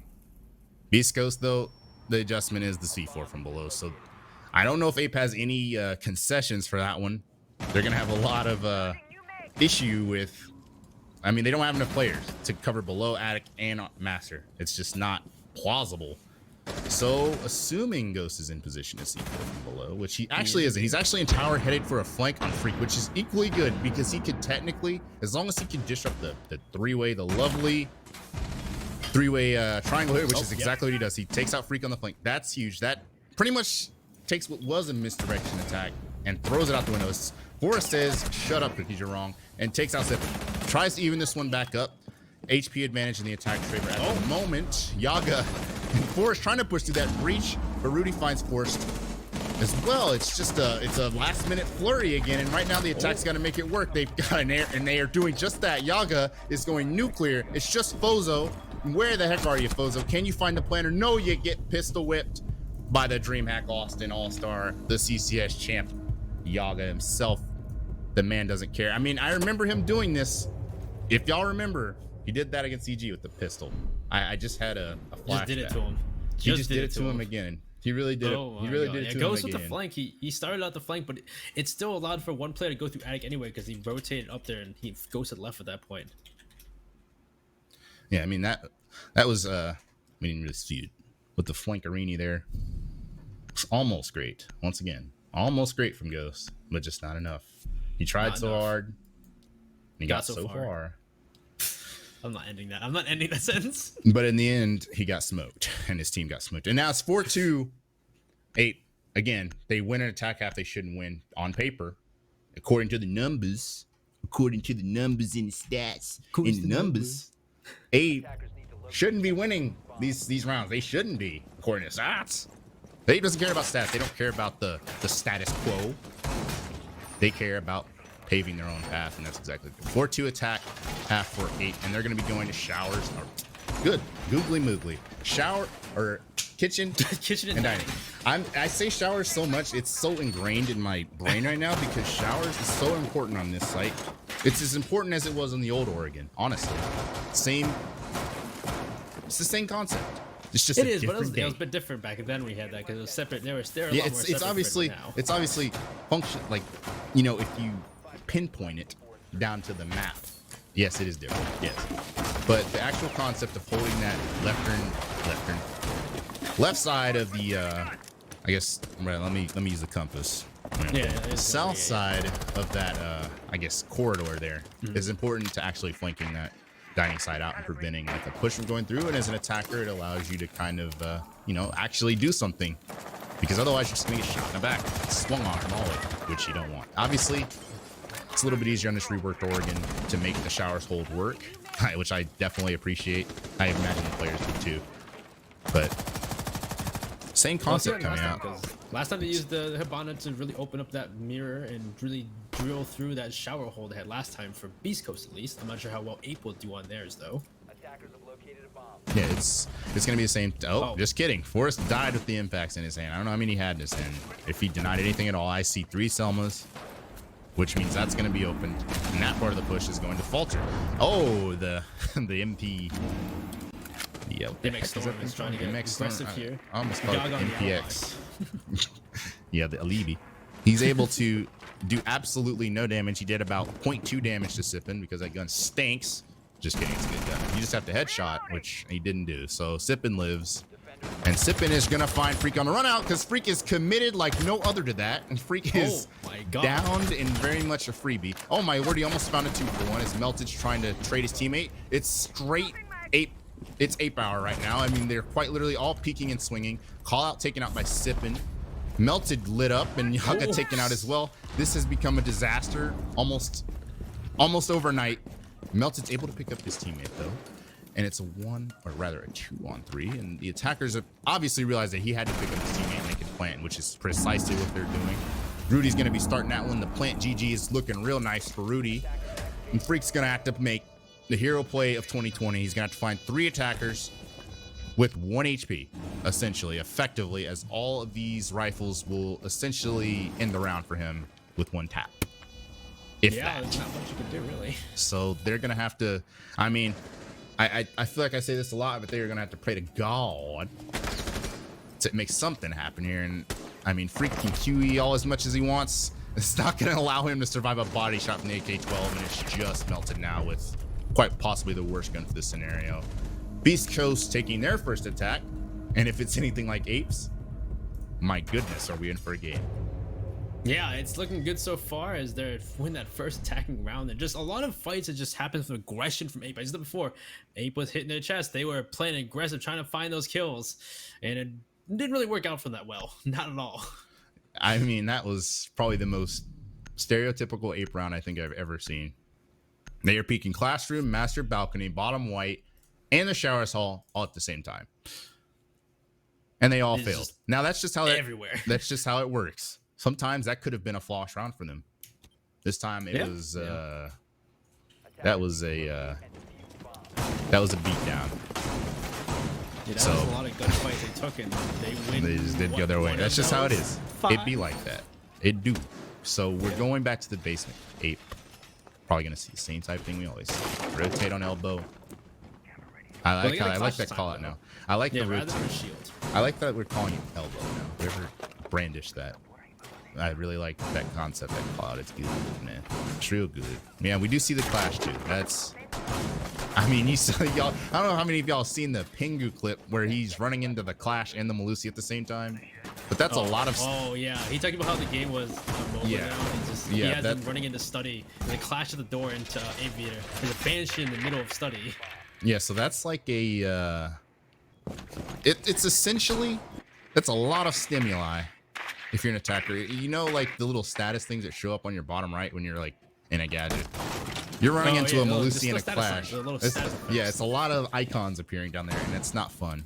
I can assure you, there will be a lot of frustration. I mean, there is a Zofia here, but if Yaga handles his business, he will be able to kind of not die to it if he plays his life right. I mean, Yaga, I don't know if I would really label anyone on Ape a shield player. Most of them are, I mean, just that, apes. So giving them a weapon like a shield, a humanoid weapon like a shield, is just, that's interesting. I wonder how that's going to play out for Yaga. It's a good weapon to go with this. He's got that S. He's got that that fully automatic pistol, which is pretty nice to use for Yaga either way. And I wonder if they're gonna push. They know that. I think they know that at this point the clash is already an elbow. Are they gonna push elbow at this point, or do they go for a freezer main stairs take? It looks like they're going for freezer main stairs take. Opening up that door into, open the hatch, open the door into the main stairs. Yaga though at this point already made his way to the freezer instead though, ready for the changing pace. Yaga's, I mean, that's the great thing about a shield that can move. He can be here, he can be there, he can be there, he can be here. And it's problematic to say the least. Fozo's gonna start working that hatch. Fofo looking for a cheeky kill onto him, of course. Which you can do. You can peek up on him, Nav. You can end his career pretty early. I mean, speaking of ending careers, this is map 3. This is where it gets serious. This is where it quite literally is everything or nothing. I hope they don't end careers, but it looks like there's another redirection as they're opening the bunker this time. And of course, they destroy that Vulcan shield, pointing towards a freak takes a lot of damage. Jill goes down to Rudy. First kill goes in the favor of Beast Coast. As there's the Yaga. Can't push through because of the fire. And I wonder, they're coming down main stairs too. Coming down those big tower stairs as well. So there's a pinch here coming from the side of Ape. Or, I mean, I was Ape from Beast Coast. There goes Anthony, though, from Melted. And there's actually a flank I saw. I'm not quite sure. I'm colorblind. I can't see those outlines. Just kidding, I'm not colorblind, but I would hope a flank is coming because Yaga right now is absolutely denying any hope at anything. I think that is Fozo from the flank. Where are you, foes? Where are you, Bozo? I mean, Sippin somehow found Yaga, and suddenly, I mean, what looked to be a dominant position for Ape just fell apart yet again. Another round playing out like that, and Ghost pushed up on Melted. No fear in the eyes of Beast Coast. Pushing in and dominating. What a way to handle the clash. What a statement. Yeah, that was a quick round from them. Great shots from all of Beast Coast. And yeah, that was Call Out I saw. Call Out was running all the way upstairs and then coming down freezer stairs for a flank, but he ran right into the hallway and just got shot anyway. Yeah, that was, I mean, maybe they were feeling it more than we were seeing it. A classic example of that one. We've officially reached a critical point. It is 4-4. Remember, your next year of hope is on the line here in this game. Otherwise, you are going to be in purgatory and Challenger League for another year. Guaranteed. Yikes. And if you win, you're in a pickle where you're going to have to win against the Group B finalists. Again, remind you all that one. Those games are going to be happening all throughout today. Throughout this lovely Saturday afternoon or morning. It's free versus the favelas. Is it after this game or is it later? I think it's after this game. Pretty sure it's rent free favelas after this. Okay, it's after this game. I thought it was. Okay, but yeah, that's great. We've got really epic games to start, and we've got the loser bracket in the afternoon, which again, the loser bracket is just like and then it's loser bracket later on. Yeah, like the loser bracket. I mean, yeah, they can't play for relegations anymore, but they can play to not play quals, which is infinitely better, considering you don't want to be out of CL. You don't want to be out of the NAL race and out of CL because that hurts even worse.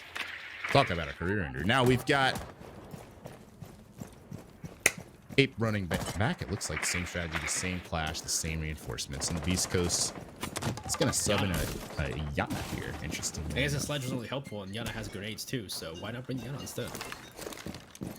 Yeah, I mean, it's like, I feel like it's gonna help them clear out that western side of the map a lot easier, which is exactly what they're doing.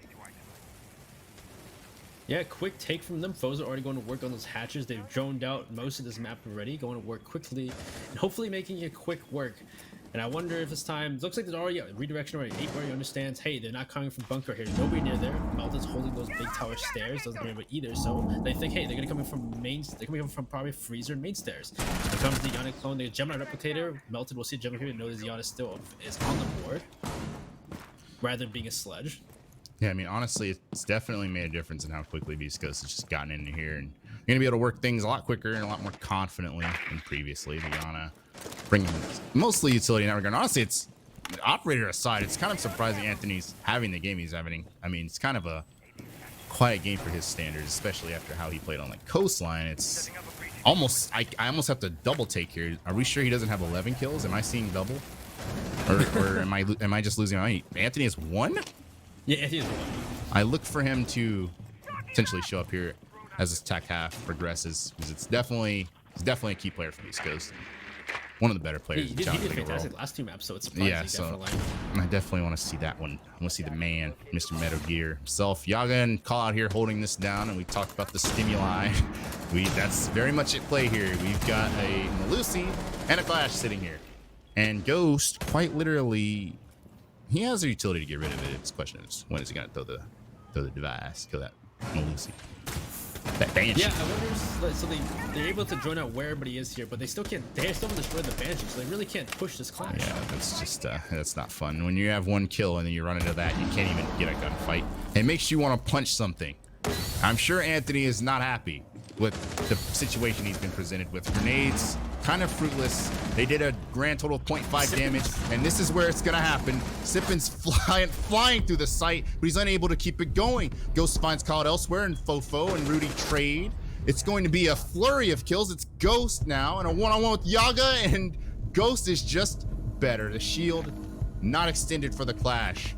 And that's going to be Beastcoast absolutely exploding onto the site here. Uncharacteristically, honestly, for a front take, it is the hardest thing in the world to do. One of the harder attacks to actually execute. Laundry and Sippin just walks in. It's a hard thing to do, and they did it. They pulled it off. Wow, because that's like, yeah, we were watching this freezer take, watching them try to push this Clash, watching them try to get rid of the Banshee, push these defenders off of freezer, and all of a sudden we see Sippin just inside a laundry.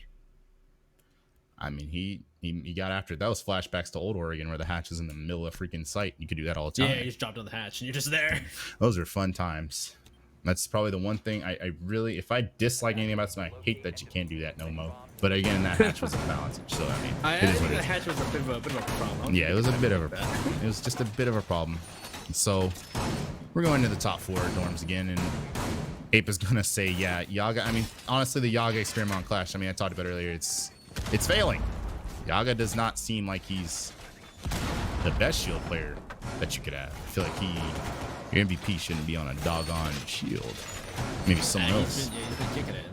Yeah, I mean, that's Yaga has still been doing it. I mean, this week, not as ridiculous as he was against TLD last week, but it's, you know, it's a little bit puzzling. The man, one of your best shooters, is stuck on shield duty. It's like putting freaking putting someone on cams, or putting someone on like on a drone ward, really. It's like putting Kanto on the Clash or something. Yeah, I mean, like I know putting those fraggers on support roles. Like, why? Yeah, I just compared Yaga to Kanto, and you know, I'm gonna be honest with you.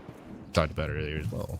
This Yaga pulled up against 2018 EG on land. As far as I'm concerned, this is a brave take. He's basically Kanto of NA. I said it. It's just not his time yet. He made the comparison. He made the. I made the comparison. You know what?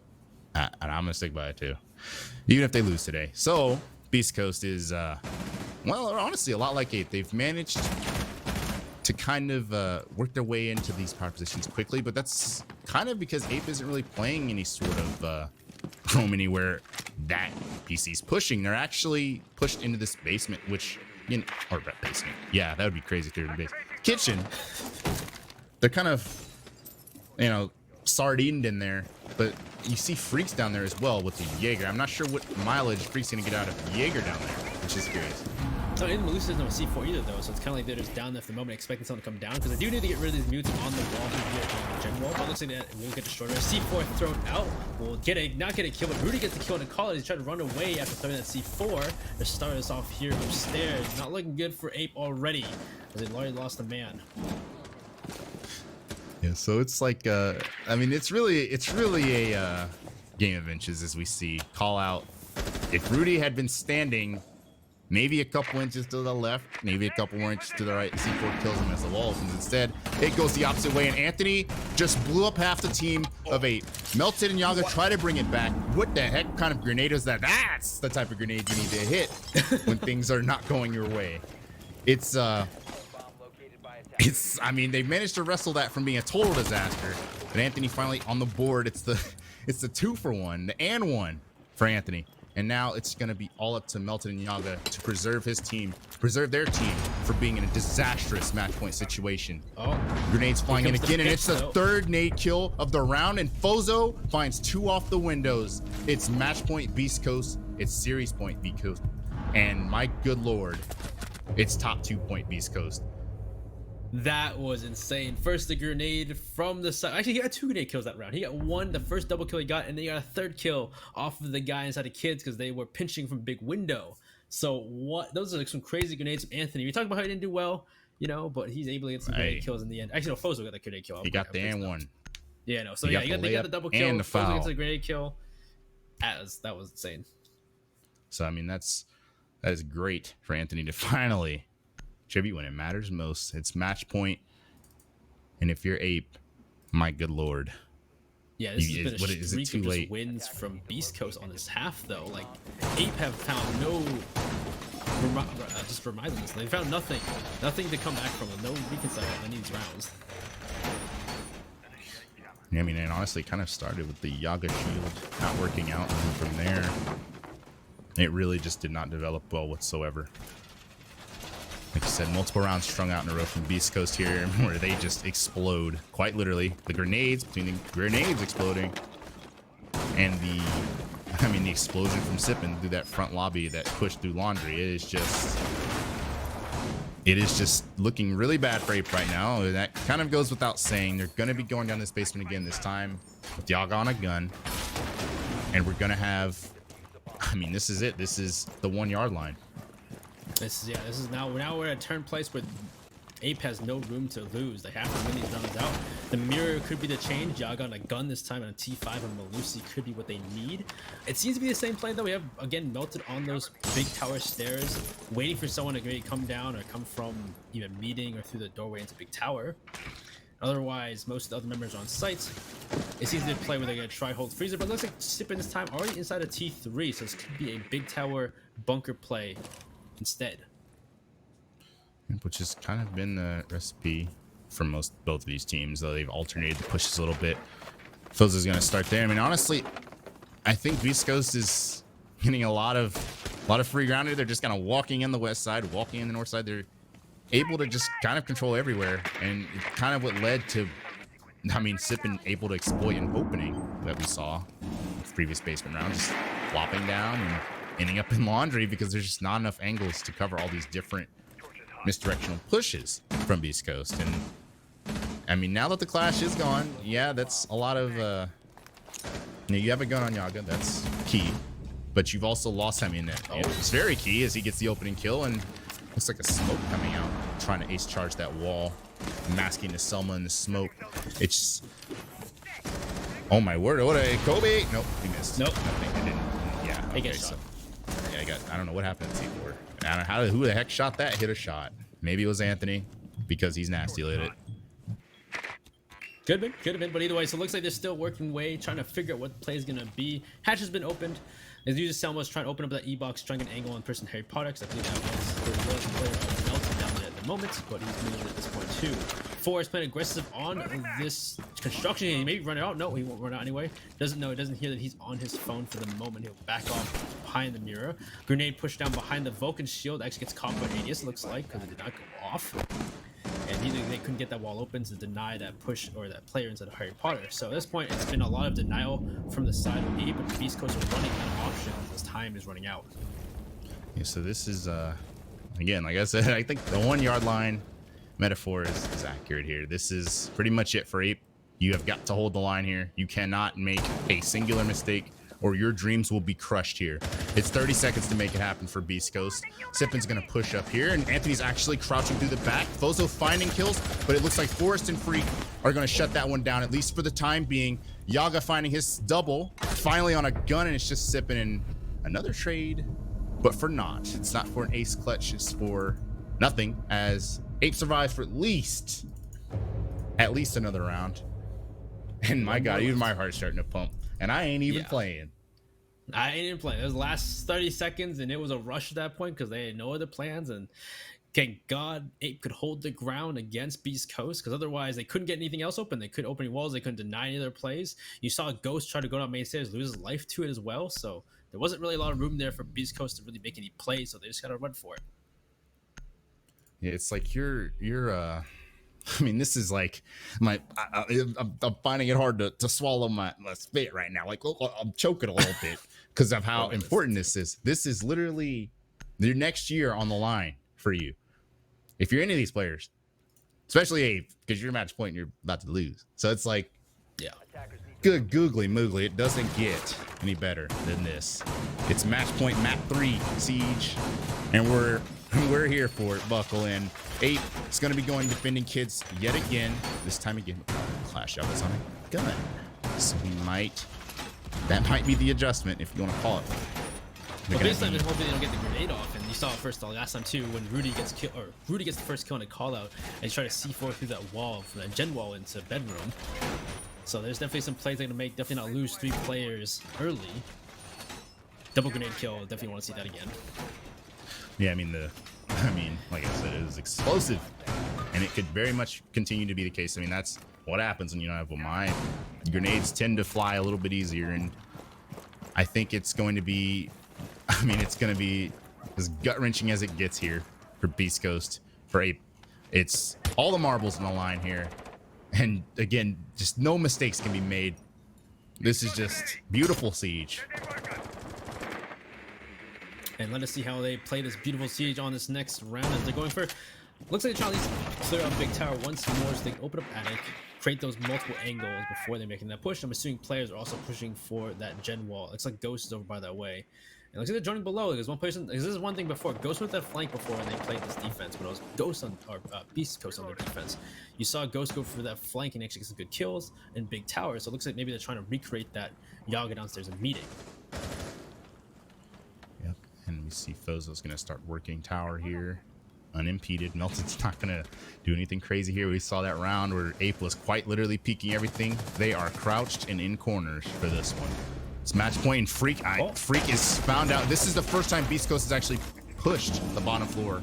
APE has been setting up for this the whole time, and the one time the setup is maybe a little bit weaker, they are punished for it. Freak, his 11th death. Unfortunately, only his 3rd kill, and Yaga's now down here alone. No impacts, no C4. And he's got to get out of there. He's got to get out and dodge. Yeah, pretty sure he's back in sight, but Forrest with the kill on the Fozo, though. Great kill onto the player in Attic, so he'll deny that push in Attic for the time being. I don't know how much of Fozo was able to get done inside Attic. I don't know if he was able to get a hole open at all, even. And now we'll see what Beast Coast, now that the Attic take, can the Attic take still happen? Is the Selma charges, still 2 Selma charges on the board if they want to try for that, if, Fozo can get a wall open. Yeah, I mean, considering Melted is in the position he is, it's safe to say Attic is locked down. Unless Melted chokes like he has never choked before. Beast Coast is really just focused near the white stairs in the big window right now, and honestly, assuming they can find it picks through the floor, it's pretty predictable positions that APE has to play here, just behind the bunk, and that's exactly what happens. Yaga's not in a position to do much of anything. He's being pushed from below, he's being pushed from the window, and now the push through the white stairs is going to come through as well. No CZ there for APE. It's going to be, oh my goodness, it's a 1-on-4. It's going to look clean as it gets. Beast Coast and Sippin absolutely locking it out and absolutely eliminating APE from the North American League relegation race. And Beast Coast will advance. They are the champions of Group A. GG's to Beast Coast. What a round that ended on 7-5 at Oregon. We had an attacker side Oregon. It came down to the fact that Beast Coast could win one more round of their attack compared to Ape on their attack. So good work to both teams. Some great siege gameplay with C4 in this Oregon. And so unfortunately now, Ape is now out of the running. They cannot make North American League. It is now Beast Coast in the upper bracket to play the winner of Rent Free versus the Favelas, which we come to you next after some, after interview and after some replays. Okay, let me tell y'all something. You thought this one was good. Wait till you see Rent Free and Favelas. That's gonna be Jolton versus Yardy. Filthy versus Diaz Lucas. It's coming up next. But yeah, you gotta feel for Ape. You hate it for him. But you couldn't. Someone's got to lose. Unfortunately, it's just the way it is. That was a full best of 3 too, man. That was a lot of rounds. So it's hard feelings either way, but they played the hearts out both teams. Yeah, my heart's still beating. I don't know if it's because of the Chipotle I ate last night is finally getting to me, and I had too much sodium, or if that was just one of the greatest games I've ever witnessed. Who knows? But yeah, it's just. You gotta point the finger at Yaga not having a gun for a lot of those defenses. If you're Ape. It's just if you had to point a finger, that's the finger I'm pointing. I give that man a gun any day of the week, and those rounds probably go better. But unfortunately, it's gonna be Beast Coast, like I said, winning Group A, winning flawlessly 2-0, and yeah, this is just what is this? I don't know what replay this was, but yeah, no, it was interesting because the one round they won on that downstairs defense was when Yaga had a gun. Yeah, and we see, speaking of the man with the gun, the 2K at the Ash here, the pistol out, pistol whipping, the reverse psychology happening right now. That's interesting, actually. We quite literally, we got some reverse action going. So Uno reverse card. So that's forward, I think. Anthony just went from low health. He went from low health to full health. Yeah. So, just play this in reverse when you see this, and you'll see these. And can you do that on the Twitch player? I don't think you can. I don't think you can either. I'm pretty sure you're just going to watch it backwards. Yeah, so, unfortunately for you all, this is not a YouTube stream. You can't just, hit the little arrow key and play the video in reverse. Play it properly. So, if we're going to see the time actually extend, the time goes from 50 seconds to 55. What is this? Is this Siege? Did Beast Coast actually win? Is this another universe? I don't know. You tell me. I don't know. You tell me. But yes, it's all in all, it really was just a well played game from both teams, a well played series. Yeah. And fortunately, the way it is the way it is. Someone's gonna lose and not make it. Someone's gonna win and make it. I bet you the hashtag for Fozos are gonna come up here on Twitter here in a minute. Yeah. Fozo did exact his revenge. They made the mistake. You shouldn't have got rid of my mans. So now it's Foza's turn to actually make it.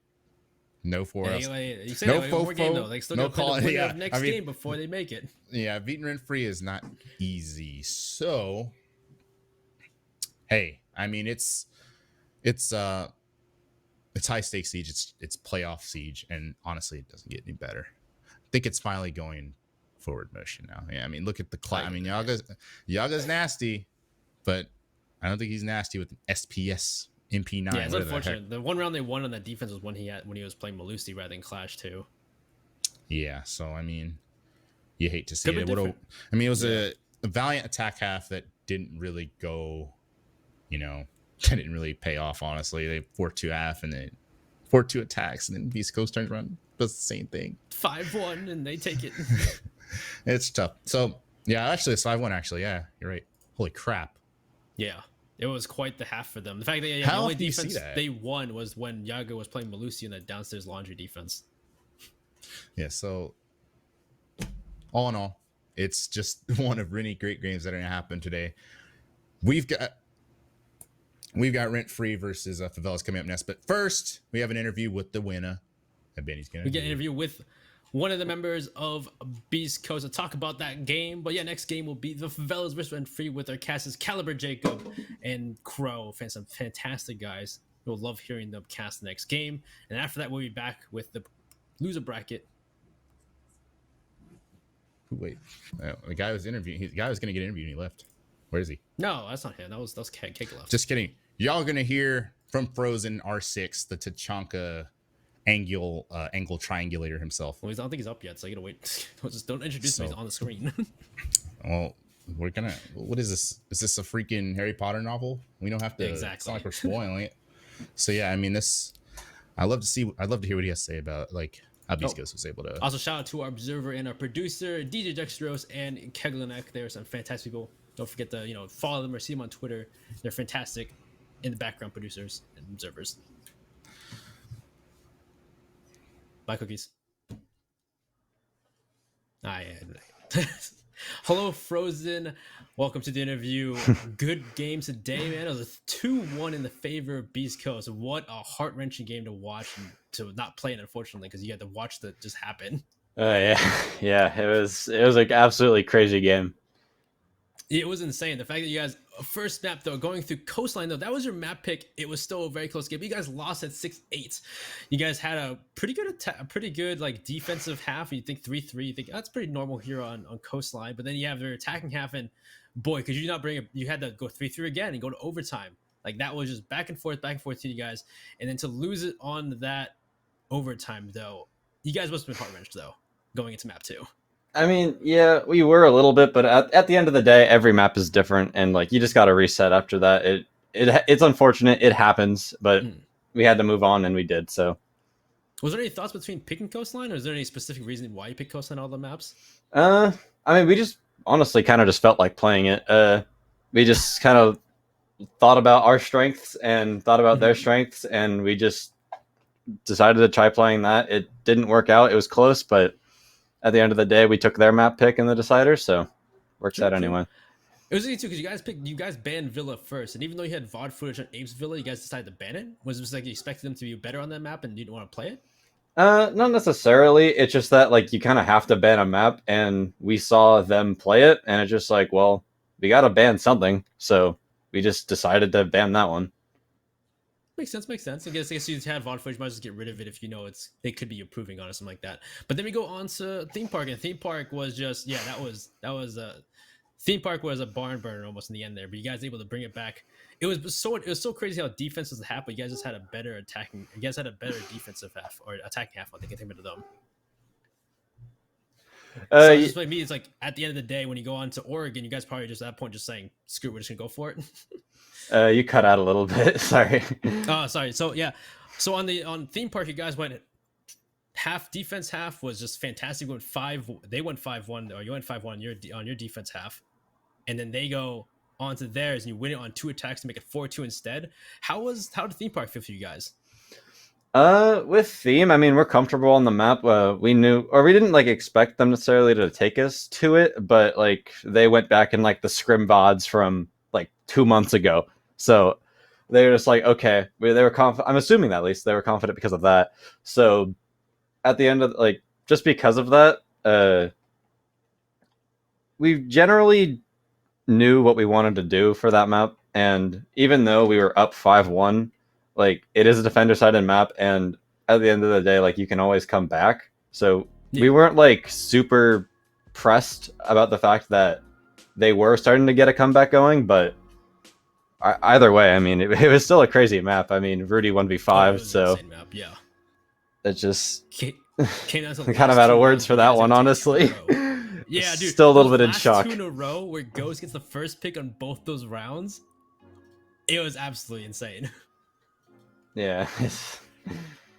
I can't. I don't even have words for that. It was a crazy map. Dude. I don't know how you'd feel as a coach watching that game, and you watch like just to get the first pick on both rounds, and you're just slowly just inching up the feeling. It's I like I said, I don't have words. Like that map was actually crazy. I was screaming even though no one could hear me. Like it was incredibly hype. That's great to hear. And then, of course, you go into Oregon. You guys have the same kind of attacking half, but again, you guys pulled out more rounds. It's just the fact that it was toe for you guys is just crazy to see. And I really gotta give it to you guys. How much preparation? Did you guys prepare a lot for this, or how much preparation did you do for them? Because there's not a lot of VOD footage on Ape. Well, yeah, we did as much preparation as we could.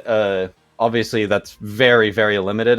We looked at just general, like we couldn't really do as much prep as we'd wanted to do, but with what we had, I think we did as much as we could, and it, worked out. We countered them on stuff that we thought they were gonna do, and yeah, pulled through.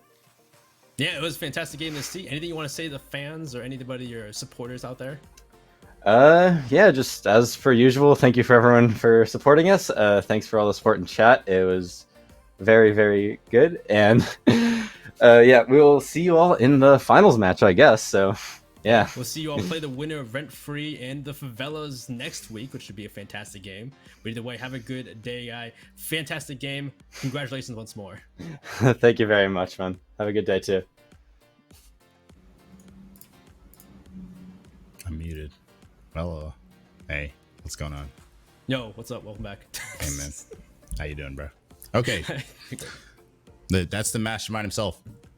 But if you thought that was great, you thought that game left you out of breath, you thought that game had your heart pumping, stay tuned for Rent Free versus Favelas. That's coming up here next. And later on after that, we'll have Last Dance versus Joy Sports, which is going to be a loser bracket game. Again, those teams are not playing for relegation spot in the NAL. They're playing for relegations to not play in relegations challenge league.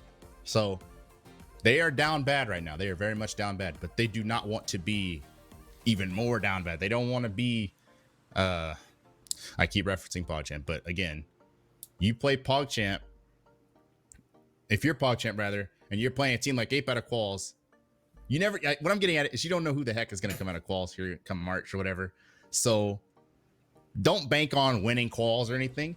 I imagine that's what the mindset, you know, these teams are going to come in with, at least in loser brackets. So we're going to go to Rent Free versus Favelas. We're going to go to a break, and we're going to have that one with Jacob and Crow.